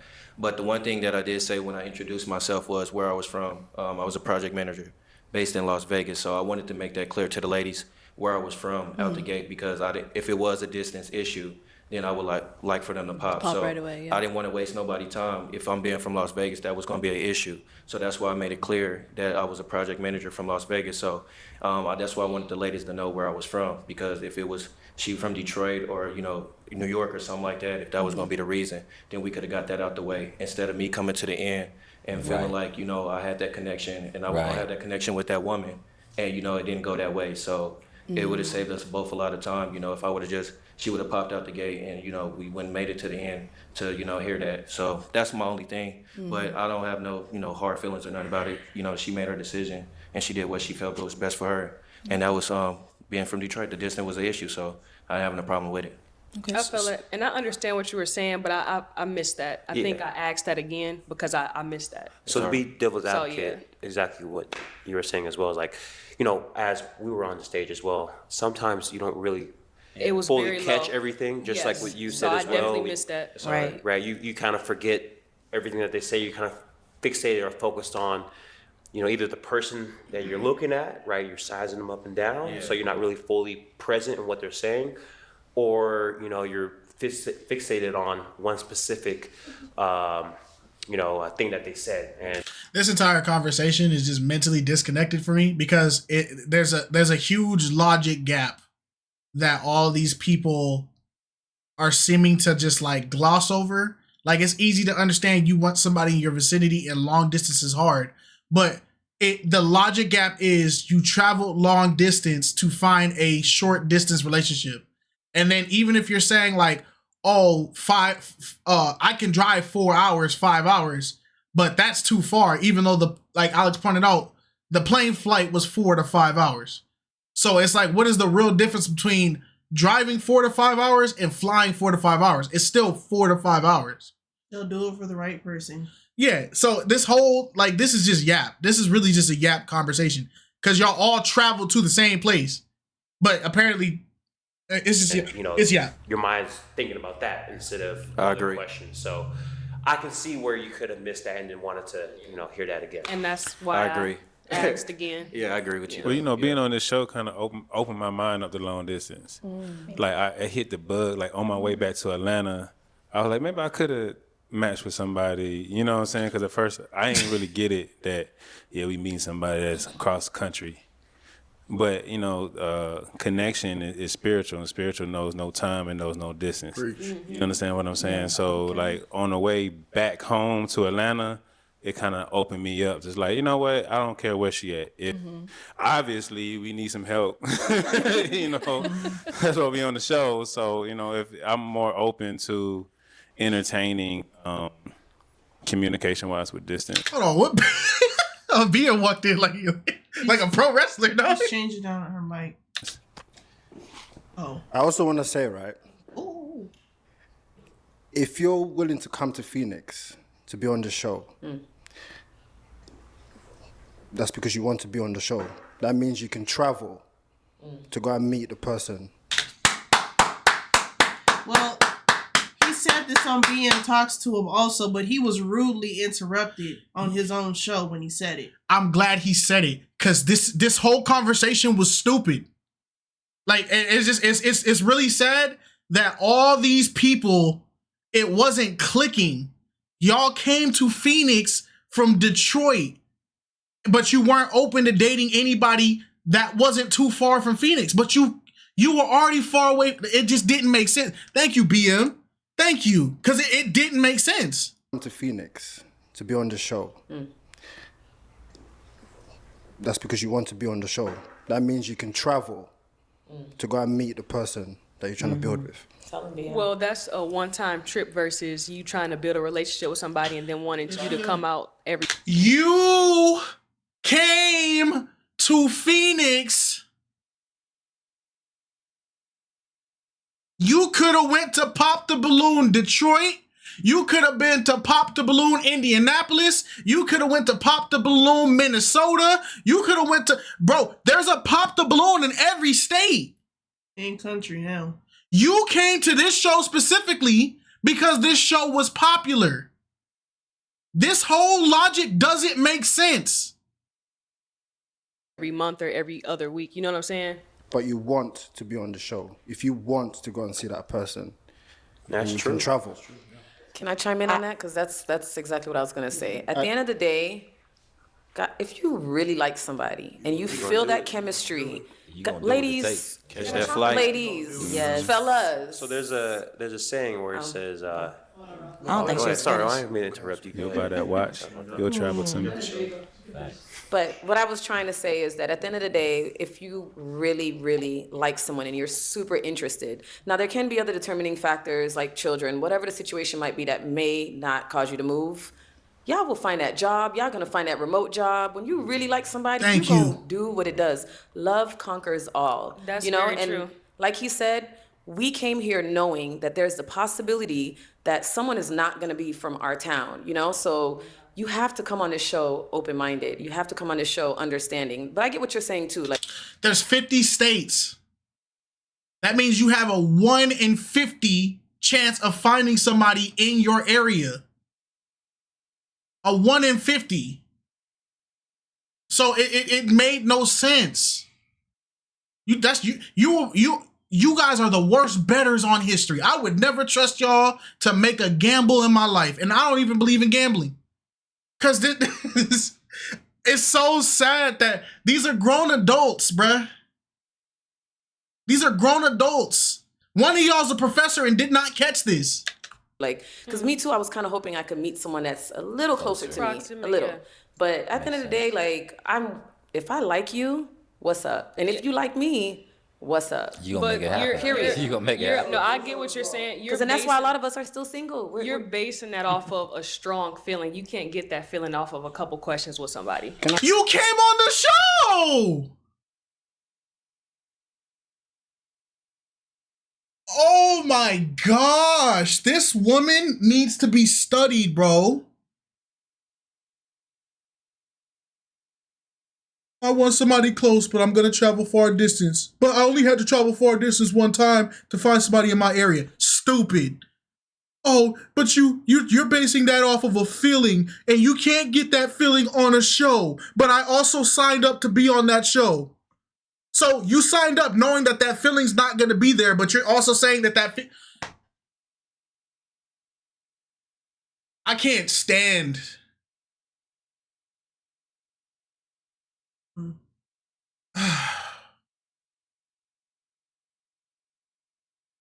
Word soup. Y'all need to make me president, bro. I can fix this. Kite 2028, bro. I'll fix this, bro. Just give me the power, bro. I'll fix this all, bro. Everybody gonna have to read 5 books a week, bro. I'm finna save us, bro, because this is dumb. And I just didn't have that feeling. Can I say something? Yeah. Love doesn't stay in one place. Come on, man. Love is not in one area. If you're struggling to find the love of your life, maybe you need to look somewhere else. You know? Me and Arlette, we wasn't even in the same country. Talk.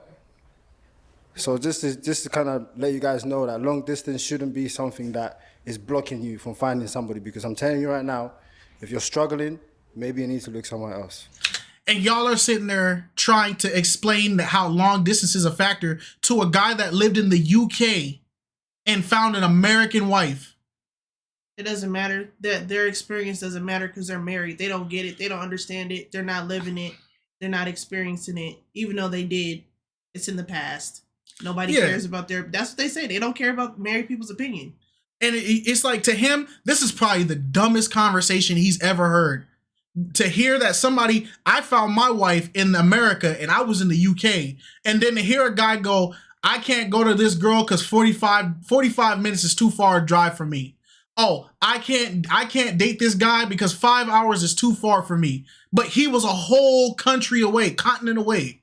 And she's making an argument, well, it's different when you got to go see them every week or every weekend. Nobody's telling you to do all that. And if that's what you have to do in order to build a connection with somebody, then we need help, bro. We really need help, because you know what? This makes us look so pathetic, because there's third world countries that they'll send their spouse all the way to the US, and while the rest of the family's in a third world country, and they'll have a successful 30-year marriage.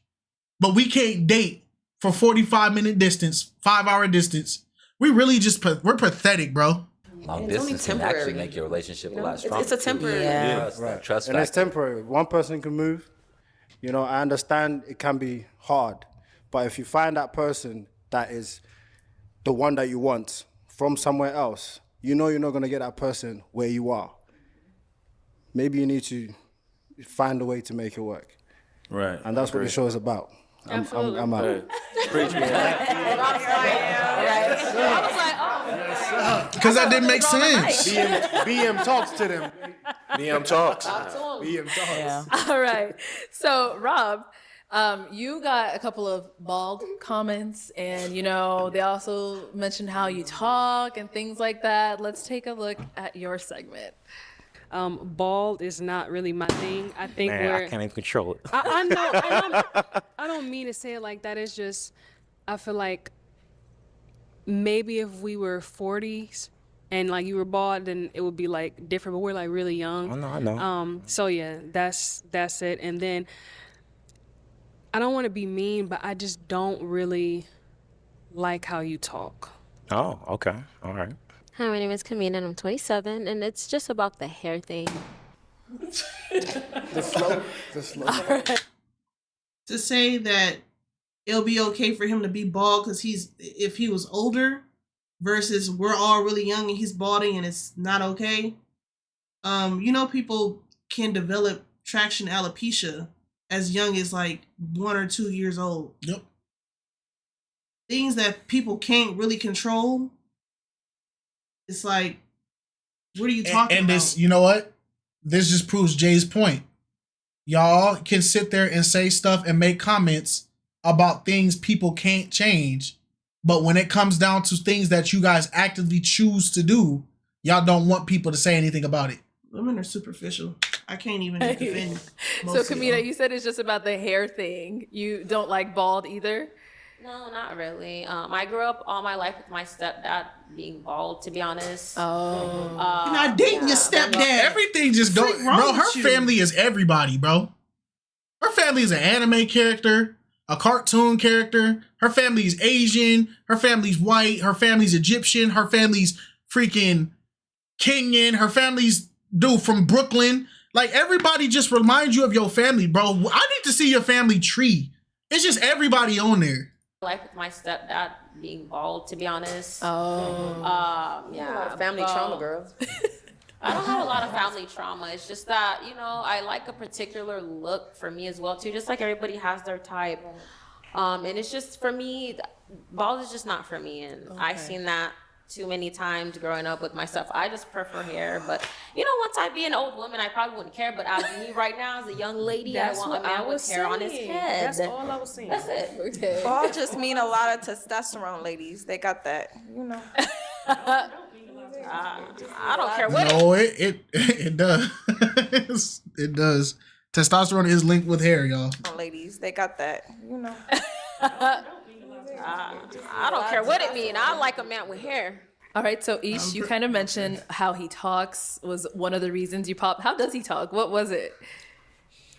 He's a little bit too soft spoken for me. With the woman that I know that I am, maybe more assertion. Okay. And that shows a lot, about a person, the way they speak. The way they speak. So the really soft spokenness, like it just didn't tickle my fancy. So, Rob, have you ever gotten that before about you're too soft spoken for me? Actually, no, I have not. I get very smoothing, right? You made that word. You made that up. I've never had it's so soft. I've been like, hey, you calm down my temperament, and especially after a long day of working or going out there in the world, like I've said before on the catch up, there's a time and place for everything. If I gotta raise my voice and assert dominance, I'll do that. Like, it's no problem. But for me I like the way you talk. I'm not gonna lie. You speak very well. You articulate yourself very well. You sound very well educated. Personally, I just don't like the hood scrimp fold like 5'6", 7, Kodak black. You speak like a man who has an education. You speak like a man with wisdom and knowledge. So I beg to differ. It's a match. Oh, shit. I just like the way I like the way he talks. That's all. Okay. Yeah. So yes, I got him that. And then in terms of the bald comment, Right. you know what they say? The most successful people in the world are bald. Just let you know. Yeah. Yeah. Well, it's because of stress. He's not wrong. Look at all the billionaires. Majority of them are bald. They millionaires, billionaires. They are bald or they're wearing wigs. So yours is because of He stress. balding I in the used to back. have a big old bunch of hair, man. This is stress. And too much stress made all the hair go. Hey, every day I woke up, there was another hair follicle on my pillow. Rob, bye. But I love being bald. I wouldn't change it for the world, So shout out to all my bald brothers out there. And I just can I Shout out to the bald men. Can I set the record straight? Show the ball. Can I set the record straight? Because a lot of people have something to say about the fact that I waited to pop Maul's balloon and he was bald too. Now listen, I'm not saying that every bald person on the face of this earth I'm not, interested in or I'm not attracted to. It's just that for me, that is a really big thing. And in that situation, like, I didn't like it with you. No offense, you're handsome, everything, like I said before. But I don't think that because that's not my preference, like, I can't have exceptions to that. I feel like everybody has exceptions to that. Like, if you are a guy that's like, I love light-skinned women, that doesn't mean that you would never be attracted to a brown-skinned or a dark-skinned woman, right? Okay. So the fact that I said that I feel like I got chewed up online about that, like, well, you can't blah, blah, blah, blah. And I'll explain it like I explained it before. Like he said, his hair follicles was leaving him. Jamal's hair follicles was not leaving him. He was just bald. He was shaved really low. Who's Jamal? Maul. He ended up Maul. Okay. No, All right, he's not true bald. So yeah, he's not a true bald. Not He true just bald. shaves his hair. Yeah, we don't associate See true what I'm bald saying? people. You're a true bald. You don't understand the pain, man. Right. Rob said, "Stop attacking me." All right. Anyway, Wait, so I have one more thing to say. Oh, go ahead. And about the whole bald thing, because I know a lot of people are gonna get on me. Oh, you're gonna let the bald thing get in the way. It's just kind of like, I think it's like people just pick what to be mad at. Because I got popped on. Yeah. Because my hair was no, not because my hair. A girl got popped on because her hair was too long. I got popped on because I had too much makeup or glitter. It's kind of like, okay, so why do people nitpick on what they want to call people out for? But I'm gonna get ate up because I said I don't like him because he's bald. Mm-hmm. Why didn't the other guy Why didn't everybody roll up and the other guy said he didn't like me because of my makeup or because so her hair was too long. That's a choice to keep her hair long. Him being bald is not a choice. You wearing makeup, that's a choice that you put it on. That's him being bald, again, not a choice. Or men being tall or short, not a choice. You see, everybody critiqued you on choices. He is balding. He can't control that. Now you can say, oh, well, go get some Bosley and all that. You don't know this man's financial status. But I do know you wasn't financially struggling to put on makeup, but you also wouldn't be financially struggling if you chose not to wear it.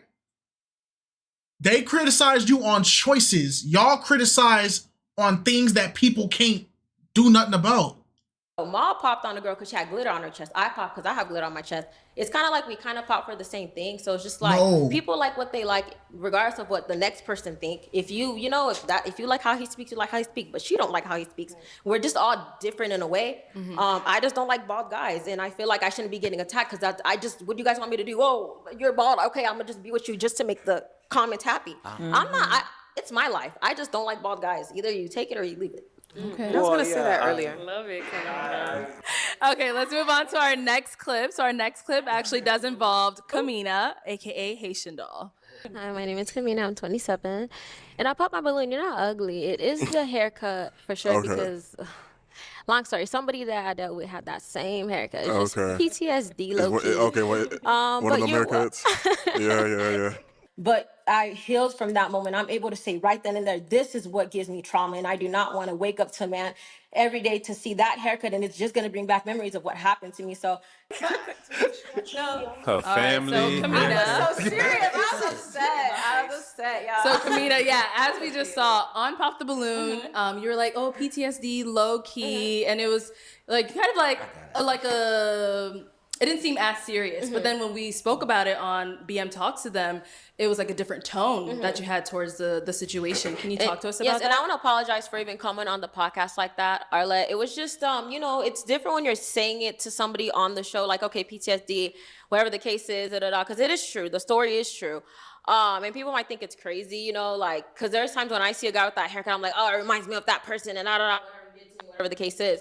So, the comment was very honest and true, but it's just kind of like it's different when you're watching it on the podcast and you're seeing people actually laugh about it. And you're not there to kind of defend or talk about it. It's just being talked and you're not there. And it's just being kind of like, from what I take it as being made of a joke. So that's where it kind of came from. I'm like, okay, so I don't know if that makes any sense. Like, it's being talked about, well, I'm not there. And it just seems like it's being more of a joke, but it's more different if I'm there to say it myself on the show. I don't know. I can't really explain what I'm trying to really say, but it was just.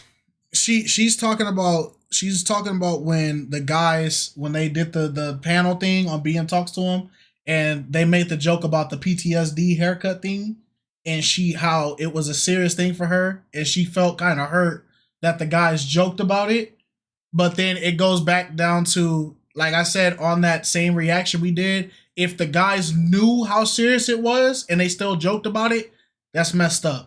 But if they don't know that you're super serious about it, you can't be mad at them because it does sound outrageous.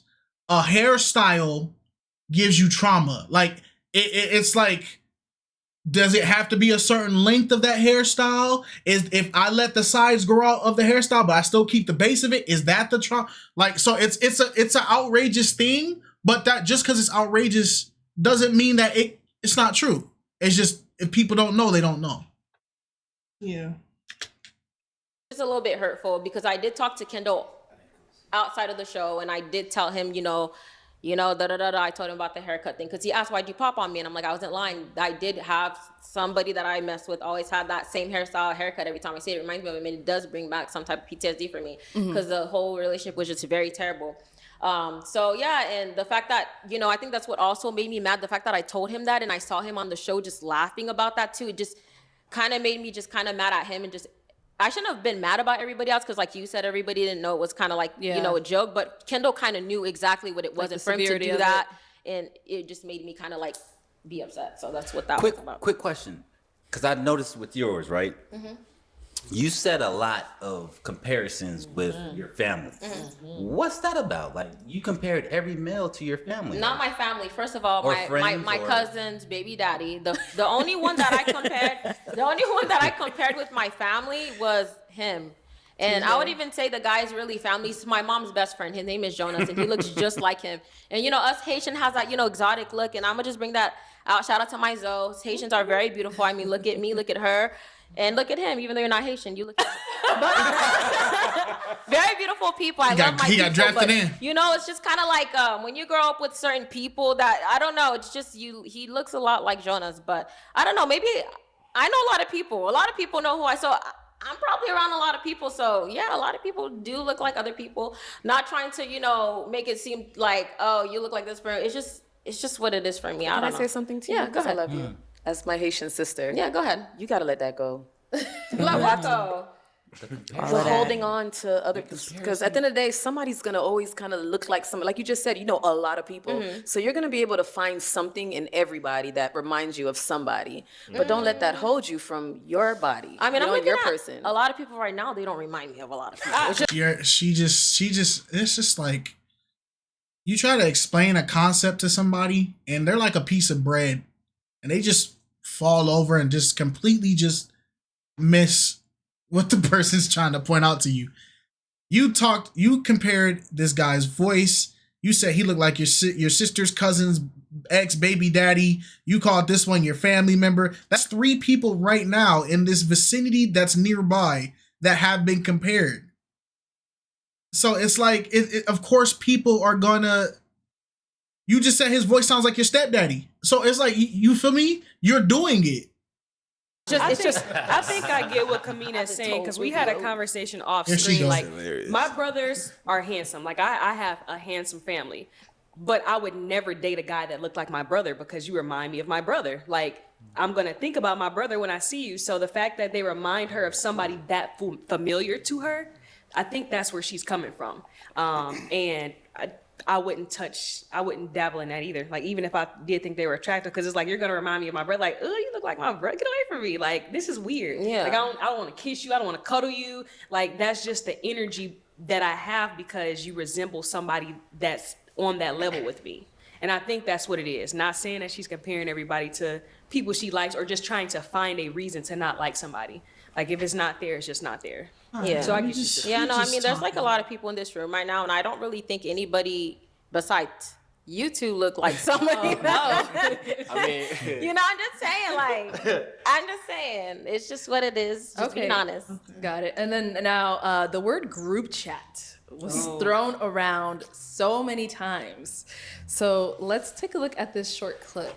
Yeah, so going to the podcast you guys did with the boys, I was pretty shocked because we've been in this group chat, I believe, for 2 weeks, maybe, I don't know, and we were thinking everything's cool, everything's okay, and to just see the stuff they said about us that they knew completely was not true about us. They know us from a different level of just the show that we filmed. You perceive people in a certain way, especially with how they present themselves on camera, and getting to know the guys behind the scene. You know, thought I built really good friendships with them, but you know, seeing the podcast and how it played out, it was giving very much Black women aren't protected, and I didn't necessarily agree with that. I'm sure, you know, they lead overall good lives. I just didn't like the way that they, like Carrington said, doubled down on how we were, you know, these terrible Black women, and getting to know them and hearing the positive things that they were saying about us, and then to go out on the internet and completely flip the script. It was like absolutely mind-blowing. It was like blindly raging to They were talking about what they were experiencing on the show before they got to know you. Just like you're giving your experience on the show before you got to know them outside of the show. Because here's the thing, when y'all came on here, first off, y'all weren't even genuinely focused on the show. Y'all came on here in a united front to band together to prove the internet was wrong. Y'all objective was already just something different. The guys came and answered questions about what happened on the show. You guys still took it personal and then tripled down on it. to see that they did us like that.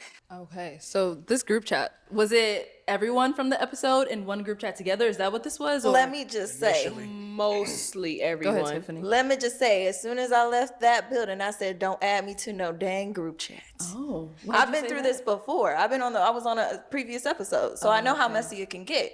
So I said, don't add me to the group chat. I don't want to be no parts. The group chat started. Mike. The group chat started as guys. All right, it was. You started as the guys? I started as guys. Okay. When me, Tiffany, Maul, and his date, we matched first on the show, we left. I don't know who added everybody, but when we left, everybody was in the group chat. Besides me. And then it became a communion. Yeah, she was no part of that group chat. And then once the community of people who saw the show came into it, we fell apart. Like, people just broke us apart. That's just what happened. I mean, it sounds like y'all said things though. So what is it? Because how did community change? Okay, let's hear from, I think, Jason. Go ahead, Jason. So the way the group chat got started, where all of us got into it, was because the night that we had the show, we decided to all go out. Okay. And so to find where everybody was going to go, we created the group chat, right? So that's how that happened. Kind of to what DJ was saying, there was some skerfuffles and things that started to happen as the show got released, as there was difference of opinions, there was responses of like the comments being sent, all that kind of stuff.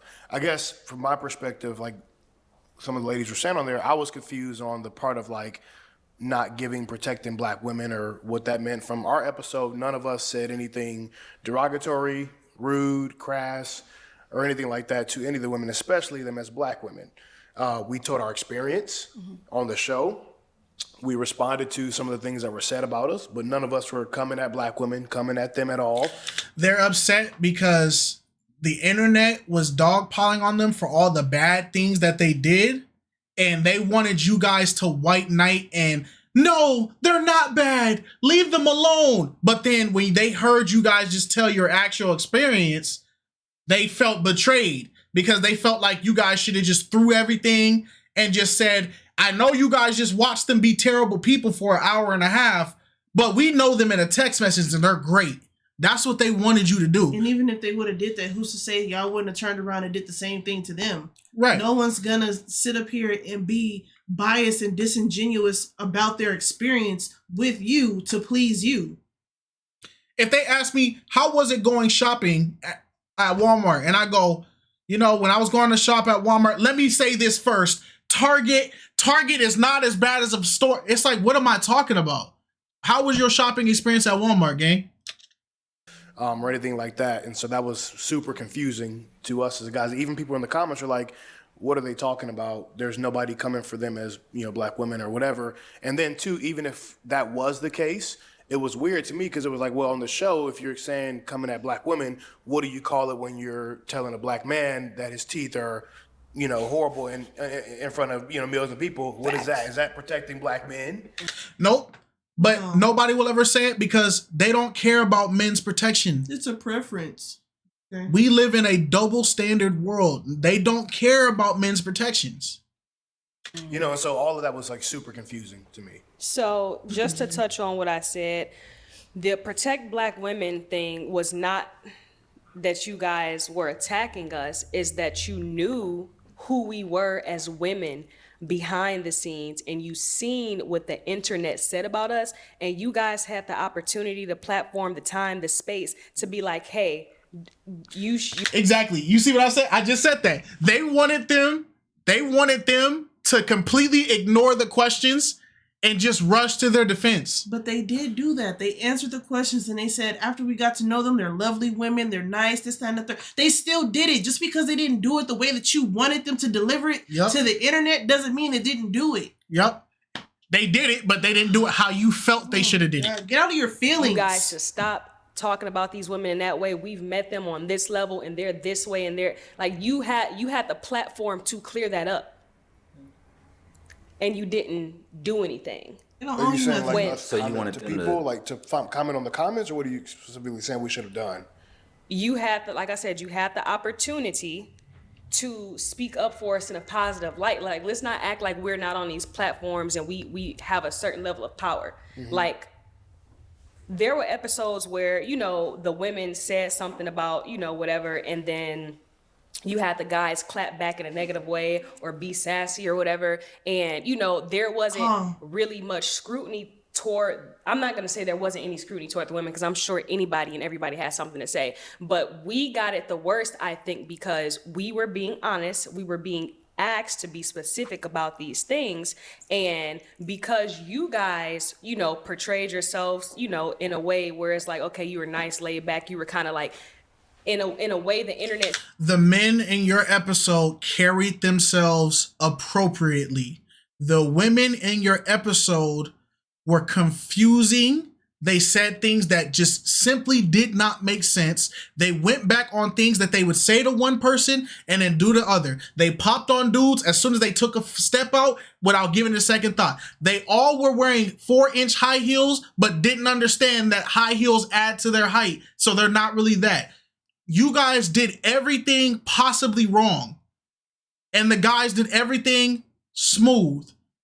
Why are you mad at the guys? Be mad at yourselves. Y'all didn't look at the playbook. Nobody told y'all to make those plays. Y'all did it to yourself. Seen it as you guys were taking the jabs and you guys were just these upstanding men and we were just these terrible women. That's literally how they were portraying us in the comments. So because you guys knew that, we talked about that every single day in the chat after reading those comments, and you knew these things. You could have went on that platform and be like, hey, we got to know these women. They're nothing like what the comments are saying. And that's what I mean by protect. You didn't have to not attack us.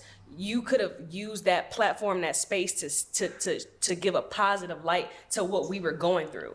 I feel like you did not do that. I feel like everybody is just now meeting each other. Honestly, I feel what you're saying, but I feel like it's nobody's job to take up for you. I matched with TJ, and so many people call me gold diggers because he's a children's book author and I'm a dancer. Why? There's always one gem. I understand her profession, whatever, but thank this lady.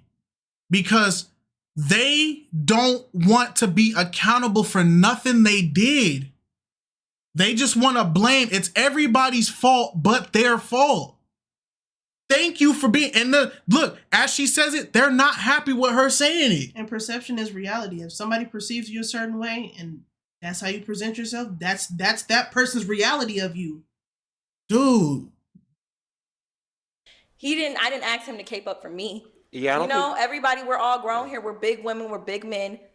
Yeah, stand up for yourself. I don't People think are that's still fair. gonna think what they want. I think that goes to the men on the show too. If they were holding themselves in a respectful way on the show, like I feel like that was good enough to not bounce to go back. at you. Because just like we could have gone on that show and clapped back and been an asshole, crashed out, right? Yeah. And I don't think that's fair for you to expect us to do something, you know, because we're all busy men. We all have things that we're doing, you know, day in, day out.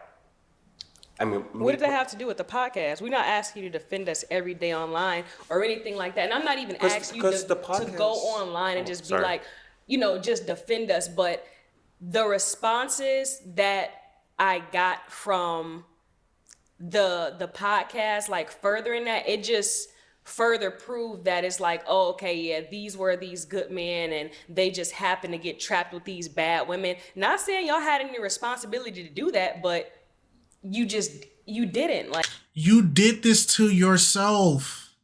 It is. Why is accountability so scary that y'all will do things? You ran in there and broke 10 vases, and because the homeboy knew that you didn't do it on purpose, you immediately wanted him to go write a 10-page thesis and do a play-by-play of how, you know, it's not her fault. But at the end of the day, the camera footage still showed you fall and knock all that stuff over. And it's only one woman that's making sense of all of this. And then there's one woman that's speaking for the rest of the group, and the rest of the group is not saying anything. Yeah. Y'all accountability, y'all are so far away from accountability. This is why they call y'all the worst group of women. Cause now you didn't just stand on it on the first time. You doubled down and stood on it. Now you just threw an extra layer and tripled down on it. And now you're pointing guns at everybody saying it's y'all fault, not my fault, even though what I said was stupid. Like, it didn't give the men that I met in that chat. I thought we were like genuinely, like, I don't know. It gave genuine at first. I felt like you guys were like just good in that way. But when you guys went on a podcast, it didn't give what the guys. So what did you want us to do? Danny wanted to say something. Go ahead. Well, I had a similar experience with the first lady, Sandra, when they kept calling her a gold digger. I didn't look at her like that, but it's almost impossible to save. Yeah, you can't control the narrative. Yeah, it's like a unflood. It's like when it dropped, and a guy dodges gold digger. And you know what I'm saying? I was like, I reached out to her. I was like, I'm sorry that they thought that. Like, you just. No, matter of fact, that is Shay. I'm glad he called that out because we've been calling that on this page too. Some of y'all create these channels and when y'all do y'all reactions, y'all put misinformation in y'all thumbnails and y'all be trying to paint a narrative that doesn't actually be what happened in the show. You get sued for that too. Yes. So sooner or later, y'all gonna learn that you guys, that's defamation of character. You guys are defaming people by saying, oh, this gold digger thought she could hustle this good, sophisticated man. And then the conversation be like, oh, well, I'm a doctor. Oh, that's nice. You're just not my type. And that be the full conversation. But then y'all will put these thumbnails, y'all will circle the girl's face and be like, gold digger. And it's just like, it's like, bro, y'all be going crazy. Every time I said something, she's not a gold digger. Never thought that. It's just like, it just goes in. It's like throwing a pebble into the ocean. Why? You know what I'm saying? Care? Like, it's just almost impossible, you know what I'm saying, to defend Why anybody. care what other people think? If you knew and we knew that you were great people, that's all it should have been. It doesn't matter what other people think. You can't change their opinions. And I was just going to say that it's your job to be secure and confident within yourself, you know? And this is not to like, you know, but I'm not saying that you're not. But at the end of the day, like, it's our job to be secure in ourselves that no matter what anybody says, we know who we are. So I could care less what anybody has to say because I know who I am. So I wouldn't need you to defend me. I wouldn't need to defend myself to all the comments out there. Right. I know who I am. You stand. Yeah, you made the decision. You stand on it like you're doing now. But don't sit there and be mad that people are not joining your coalition because at the end of the day, they were you're telling your victims to defend you. They're not mad. They're not mad that the guys got to know them on a personal level, and the guys could have said, they could have said privately, like he just said, I'm sorry that the world is perceiving you this way, but because they didn't do it publicly and let the world know, hey, this person is not as bad as you think they are, it's not good enough. The private apology is not good enough because it's not public. Even though they weren't the public offenders. Right. Period. Like, okay, so Amina first. Hold on, I have just something to say about that, where she's coming from. First off, everybody has their opinion about the situation, but being in the situation is different from what you guys think. To have somebody sit here and smile on my face every day, make plans, we should do this, we should go here, we should blah blah, thinking everything's just so cool, and then you go on the podcast, the energy's so different. You don't have to defend me. I don't care for the comments. I've been in the limelight, I've been viral for other things too. I get bad comments and good comments. I don't care. It's just that I don't like people in my face smiling, acting like they're my friends, acting like we're good, and then you go on something else, and then there's way more stuff even happening in that chat prior to that too. It's not just, whatever. I'm not even gonna get into that, but it's just seeing that kind of made me look at y'all different. Why bring it up? Jason is looking like, what are you even talking about? Because you guys are making the claim that they didn't defend you and they did y'all greasy. But then when it's time to say, what did they do that did you greasy? I don't want to bring it up. They keep asking you, what did we do wrong? And y'all just keep saying, it's what you didn't do. But then you're not saying what they didn't do. And you're right. The fact that, I saw that, okay, so they switched up. They went on the podcast, said what they said. And after we've been making plans, doing whatever you want to say, that just tells me I'm not going to no longer talk to you. I left the chat and I saw what it was, and that's just what it is. So hold on, guys. Hold on. I know this is a juicy topic. So what's one thing bad that they said about you guys when they were on the podcast? Right. One thing that I heard was how we embarrassed African American men, or as African American men, we're putting you guys down. What? And we went on camera and broke down black men. And there's another one saying is that what they said on the podcast, or what viewers were saying? That's what they said on the podcast. The men on the show? I don't remember saying that. We didn't say that. Who said it? I did not say that. I'm sure we can find a clip. Okay, let's hear from TJ. Go ahead, TJ. All right, so I wasn't on the podcast, so I have no fight in this. All right. Me and Maul had matches, so it was for the unmatched people. Correct. So when I look back at the episode, they will tell you I left the group chat because I didn't watch it. TJ Mike. They will tell you I left the group chat because I was like, why did y'all upset them? Was that true? I remember I left the group chat. Like I was like, you guys upset them, I'm leaving. It was because they said that you guys were talking about them in a bad way. I went back and watched the episode. It was a couple statements in there that was probably offensive. Okay. But do you remember? Like such what? as It was the white women comment. White women. What white? in women? the podcast? It was. Hey. TJ, shut up. Oh my Shut up. gosh. You just made this more confusing. My whole problem with this argument is that if you're gonna bring up the podcast, Know what you bringing up. know what you're bringing up, and that goes for the women too, because they're still not answering what was said. It's still like he just made this even more confusing. TJ, shut up.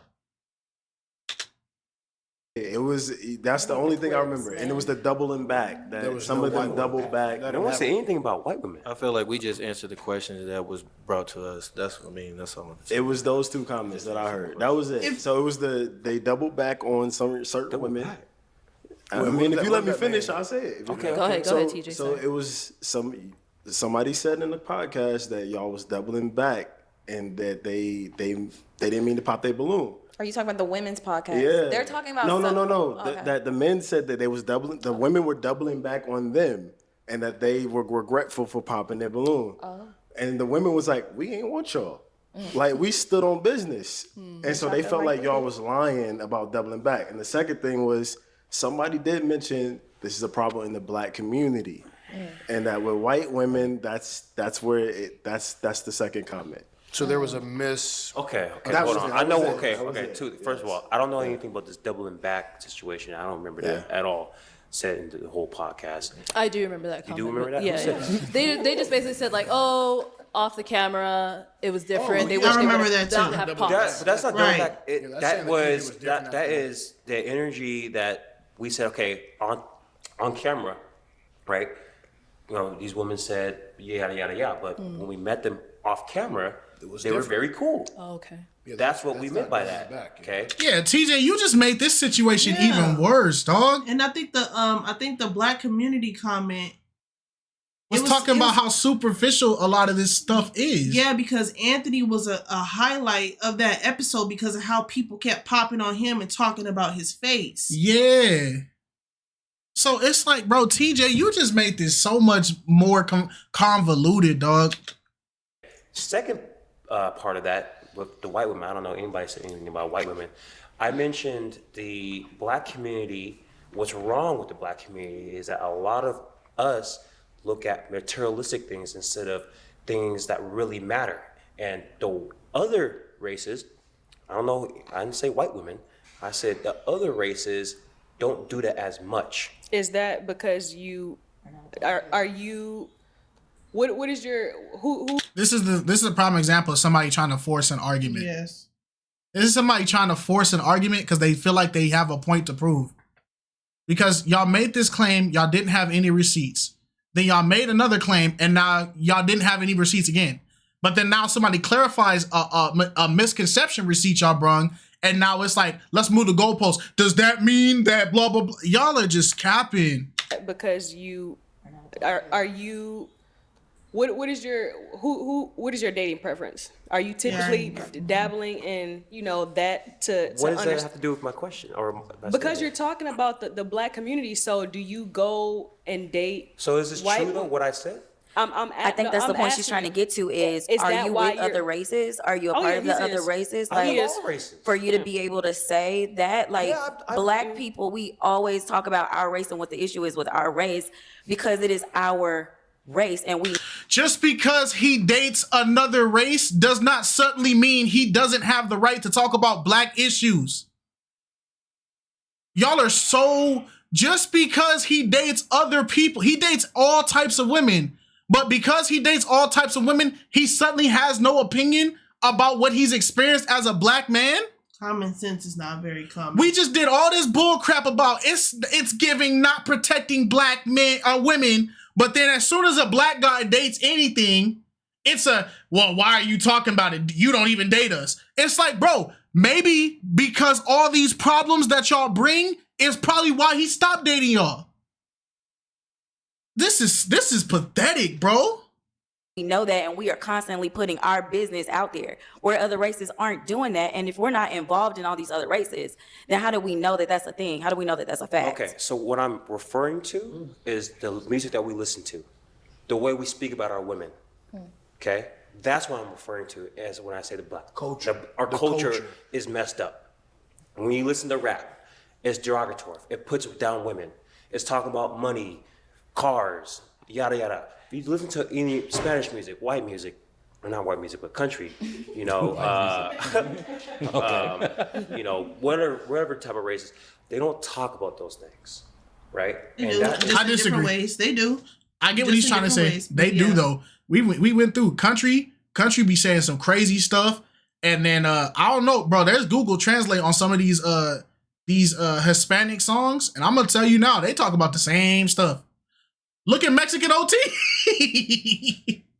he rapping. He not black, but he rapping like a black man. Is what's holding our community back is that this is what we glorify, is the materialistic BS, and that's what I meant by that. It wasn't no attack on you guys.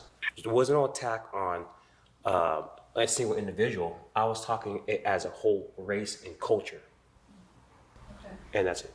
And I'm done. All right. Well, any final thoughts about anything we talked about, maybe anything we missed, whatever it is, if you want to throw on there? Go ahead, Jason. So I think something that wasn't on camera, but the whole thing of protecting or not protecting. So with the situation that you're saying where we didn't do that or whatever, and you're saying how you could have had the opportunity, for me, that's something that is big in general. If I look at something, I'm seeing somebody from the show or a show in general get really blasted with something that's ridiculous. From the episode when I matched with Charisma, right? There was an Instagram or a YouTube video made by some guys that was extremely derogatory, demeaning. They were saying all kinds of nonsense about her. And this is not me being, superhero, but I made a response video to what they were saying because I shamed them as grown black men about the things they were saying about another black woman on a platform, right? It was disgusting, it was demeaning. It's because you didn't do it the way she wanted you to do it, big dog. It don't matter that you protected her. What happened? I said, no, that's all that it is. Yeah, it don't matter that you protected her. It don't matter that you stood up for her. It don't matter that you fought in the comments for her. When it was your time to go on that podcast and talk about your experience, she wanted you guys to say, forget my experience. These women are amazing. She wanted you to do it the way in her mind you should have did it. It doesn't matter what you did because she wanted it a certain way. And that's a different woman you're talking about, not them. So right. They could care and less. That's a situation where, I'm not, some captain, but at the same time, like if I'm ever as a black man in general seeing a woman being, hurt or something extremely. Look at her. She's smirking. She don't care. No, she's very nonchalant. She doesn't care. When she don't hear the response she want to hear. This is a person that clearly has been told everything that they want to hear. She doesn't care.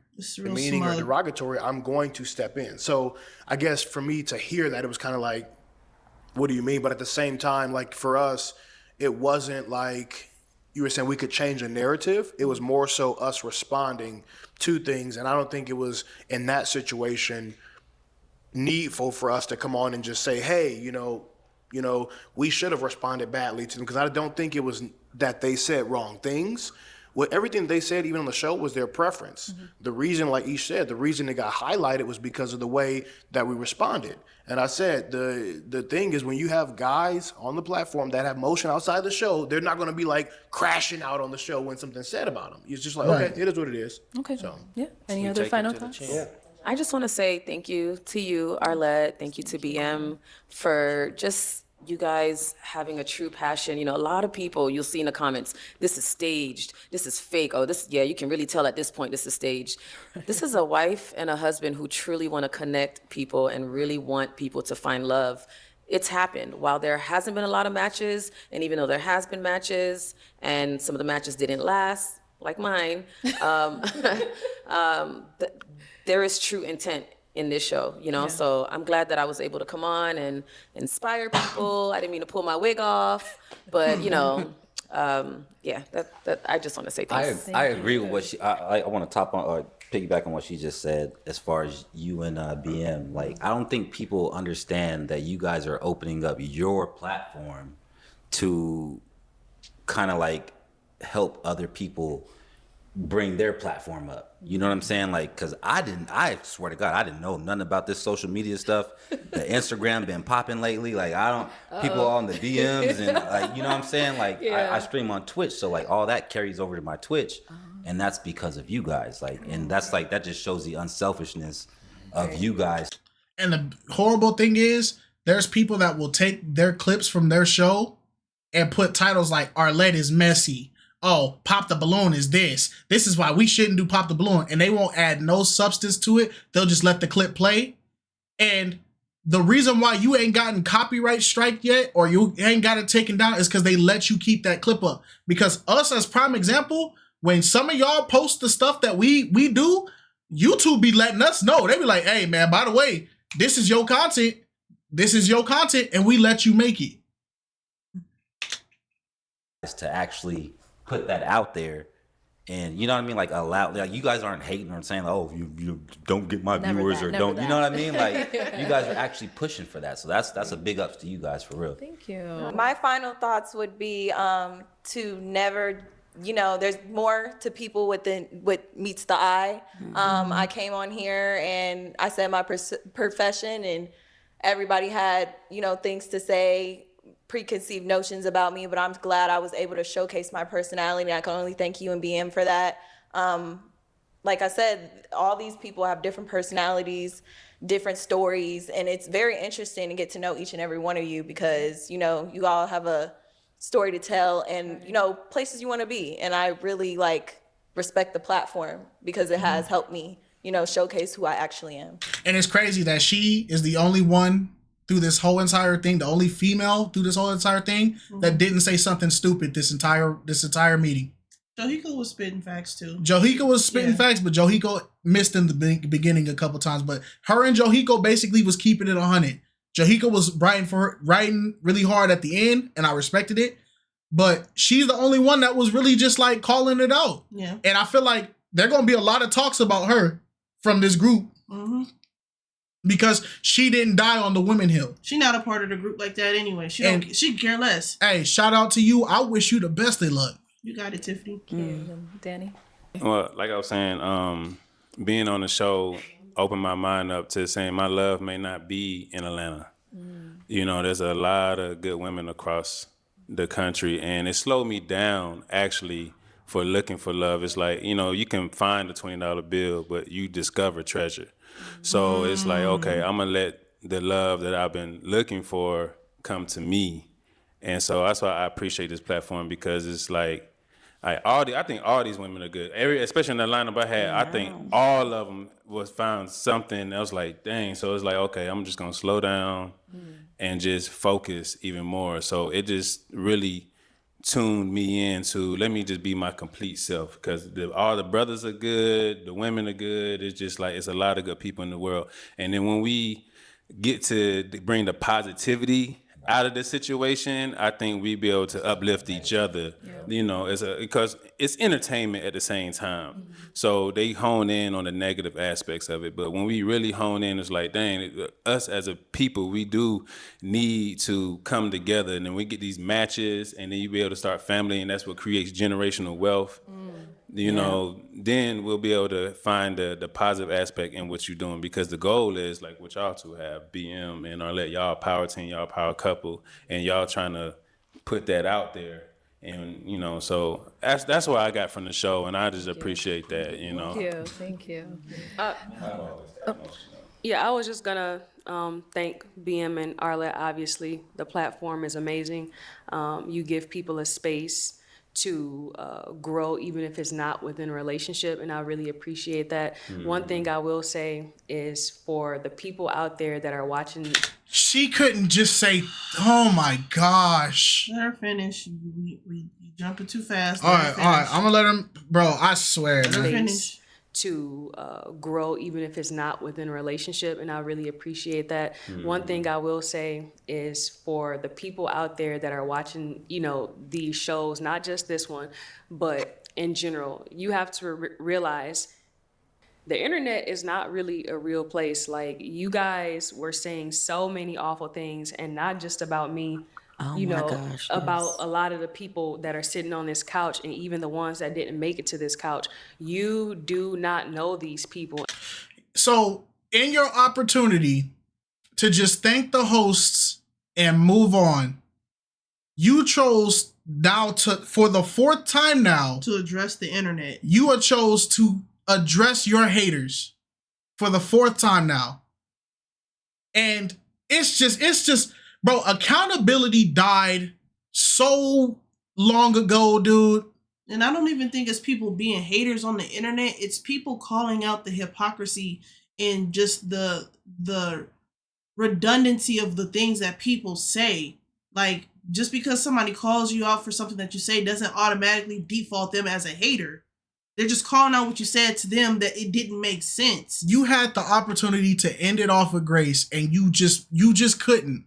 No, you just couldn't. This is she's letting the comments get to her. Yeah, bro. This couch, and even the ones that didn't make it to this couch, you do not know these people, and let's not pretend like you guys are out there perfect, because unless y'all are married and in a happy one at that, you can be married and unhappy. Unless y'all are in a happy marriage, you know, with finances all together and your life is just perfect, you have absolutely no room to judge or talk about people that are sitting on this couch or that just... Those are your standards of a marriage, though. Yep. Hey, I'll say it, from a happy marriage with financial security, and everything's going right and everything yada yada yada, you were still crashing out.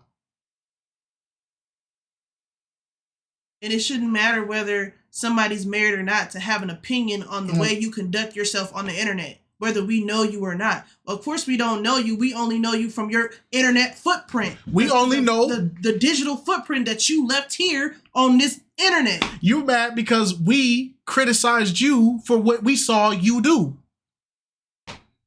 So as the happy married couple,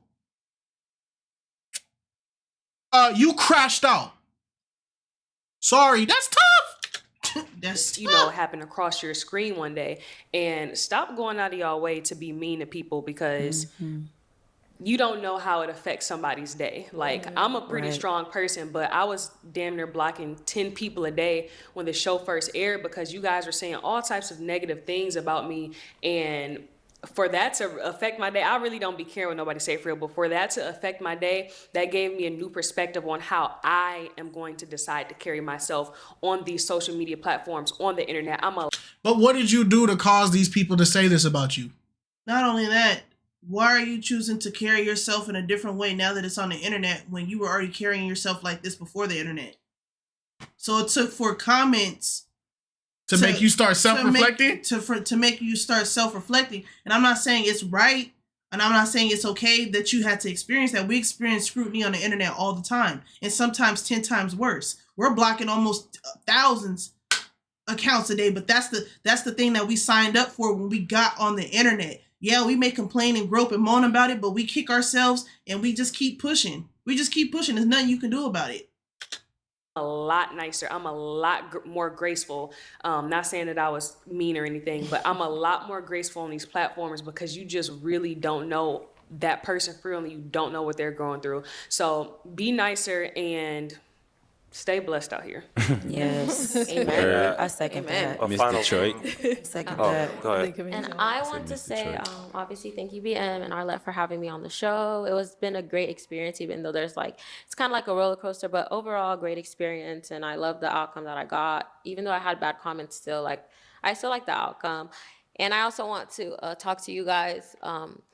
Yes, we had our ups and downs, but, and we talked about it and you were able to explain. Even when I came up in here too, my plan wasn't really to talk to them because I was still upset, but I got over it and I was like, okay, and I came up to you guys and, I still talk to them, because, just drama drains. It's really draining. So I'm really sorry for, coming at you guys how I did. Thank you. Thank you for taking accountability. Thank you. Because she got to listen to their perspective and really sit on it and not let her emotions dictate the truth and their truth. Because at the end of the day, y'all both experience things that one can't relate to the other in certain ways, but then y'all also experience things together that y'all can relate to. Don't take the whole experience as a negative thing because you didn't get the outcome that you wanted. You still got to meet good, genuine people. It's just the internet flooded y'all mental and flooded y'all confidence, and y'all felt like everybody was attacking y'all, but there were still people in y'all corner rooting for you. I'll take the 2-3 that's sitting in the corner versus the 1,000 that's faking the funk, trying to act like they in my corner. And sometimes the people that's in your corner gotta call you out on the stuff that you do. Right.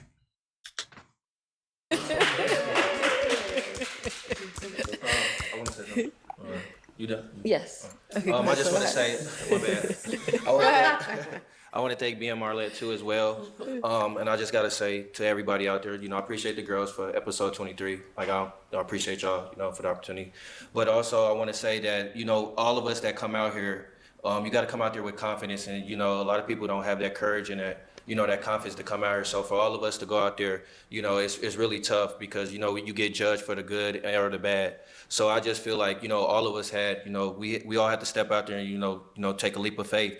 And that's kind of hard, and people don't really see that. Like, it's not easy to do what we did, even if it's on the panel or if it's coming out as the introduction, because it's not easy because you get judged for anything you say, negative or bad. So I just thank BM Arlette, because if it wasn't for me watching one of the episodes where it gave me the courage to come out and reach out to Arlette and BM and have that confidence to come out and speak and introduce myself to the ladies that was on the panel. So I really appreciate you guys for that.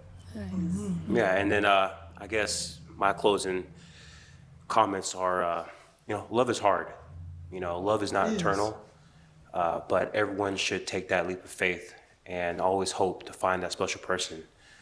And they shouldn't be judged by their preferences or anything that, is unique about them.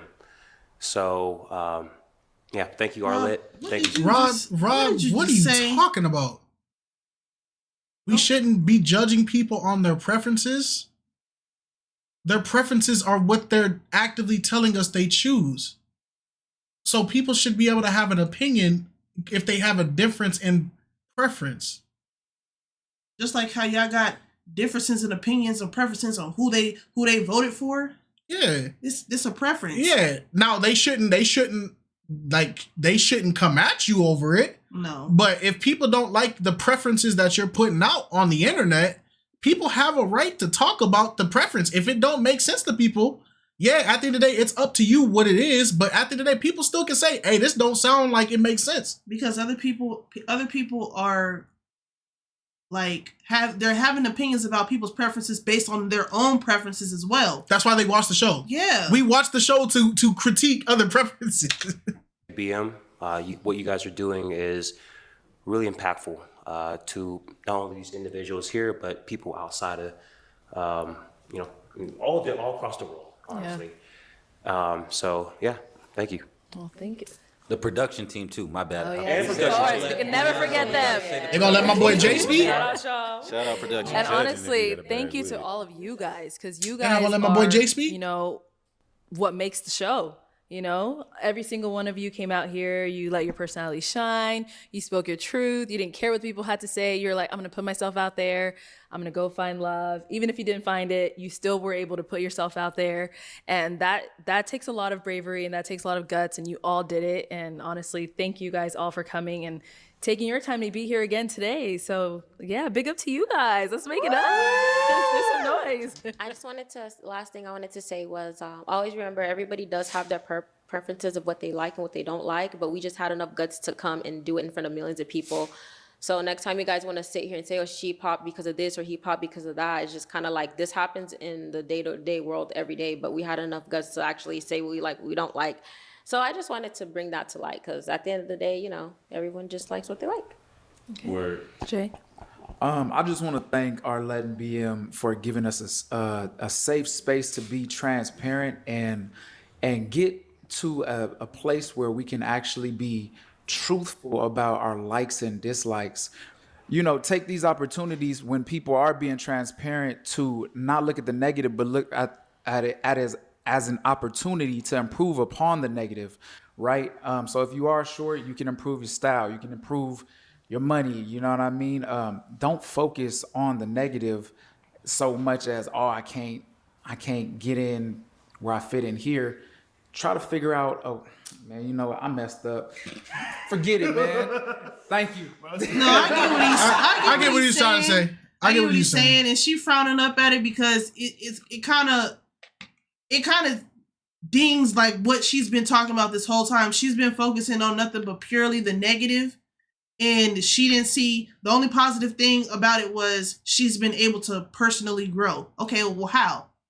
Because she really was just antagonist the whole video. I was like, where you going? I'm sure you ain't got no hope. That's what he's saying. Being negative. Okay, and obviously just to go ahead and close out everything. Of course, thank you. The biggest thank you to my husband. He works day in and day out. You know, doing from recruiting to editing to putting everything up to reaching out to people to setting up so much stuff. Like, he works so hard, and none of us would be sitting here today if it wasn't for him. So shout out some to respect on his name. Put some respect on his name. Thank you everyone at home for tuning in. We will definitely catch you all next time. Look out for season 4. Hey, let's do it. Hey, shout out to Arlette and them. Shout out to everybody. I know this video is long, but their video was long to begin with. But hey, at the end of the day, y'all do y'all thing. But just know, just the same way you can have an opinion about something, people have a right to criticize your opinion about something. That's just how it goes. That's what it is. We are content creators that we watch videos and we critique what we see. That's just how it go. If you don't like it, that's cool. But my thing is, if something don't make sense, we gonna say it don't make sense. Because at the end of the day, y'all don't watch us so we can two-face it and lie and be capping a lot. Y'all watch us because y'all want us to be authentic. And we gonna be authentic. I feel like there was a lot of accountability that just got thrown out the window badly. And that's actually gonna be the title of this video. We didn't learn. We didn't learn. So that's all it is. You got anything to say, my dear? No, they don't want to hear from me. I ain't got nothing to say. Come on. All right, y'all. All right, y'all. Be blessed. Peace.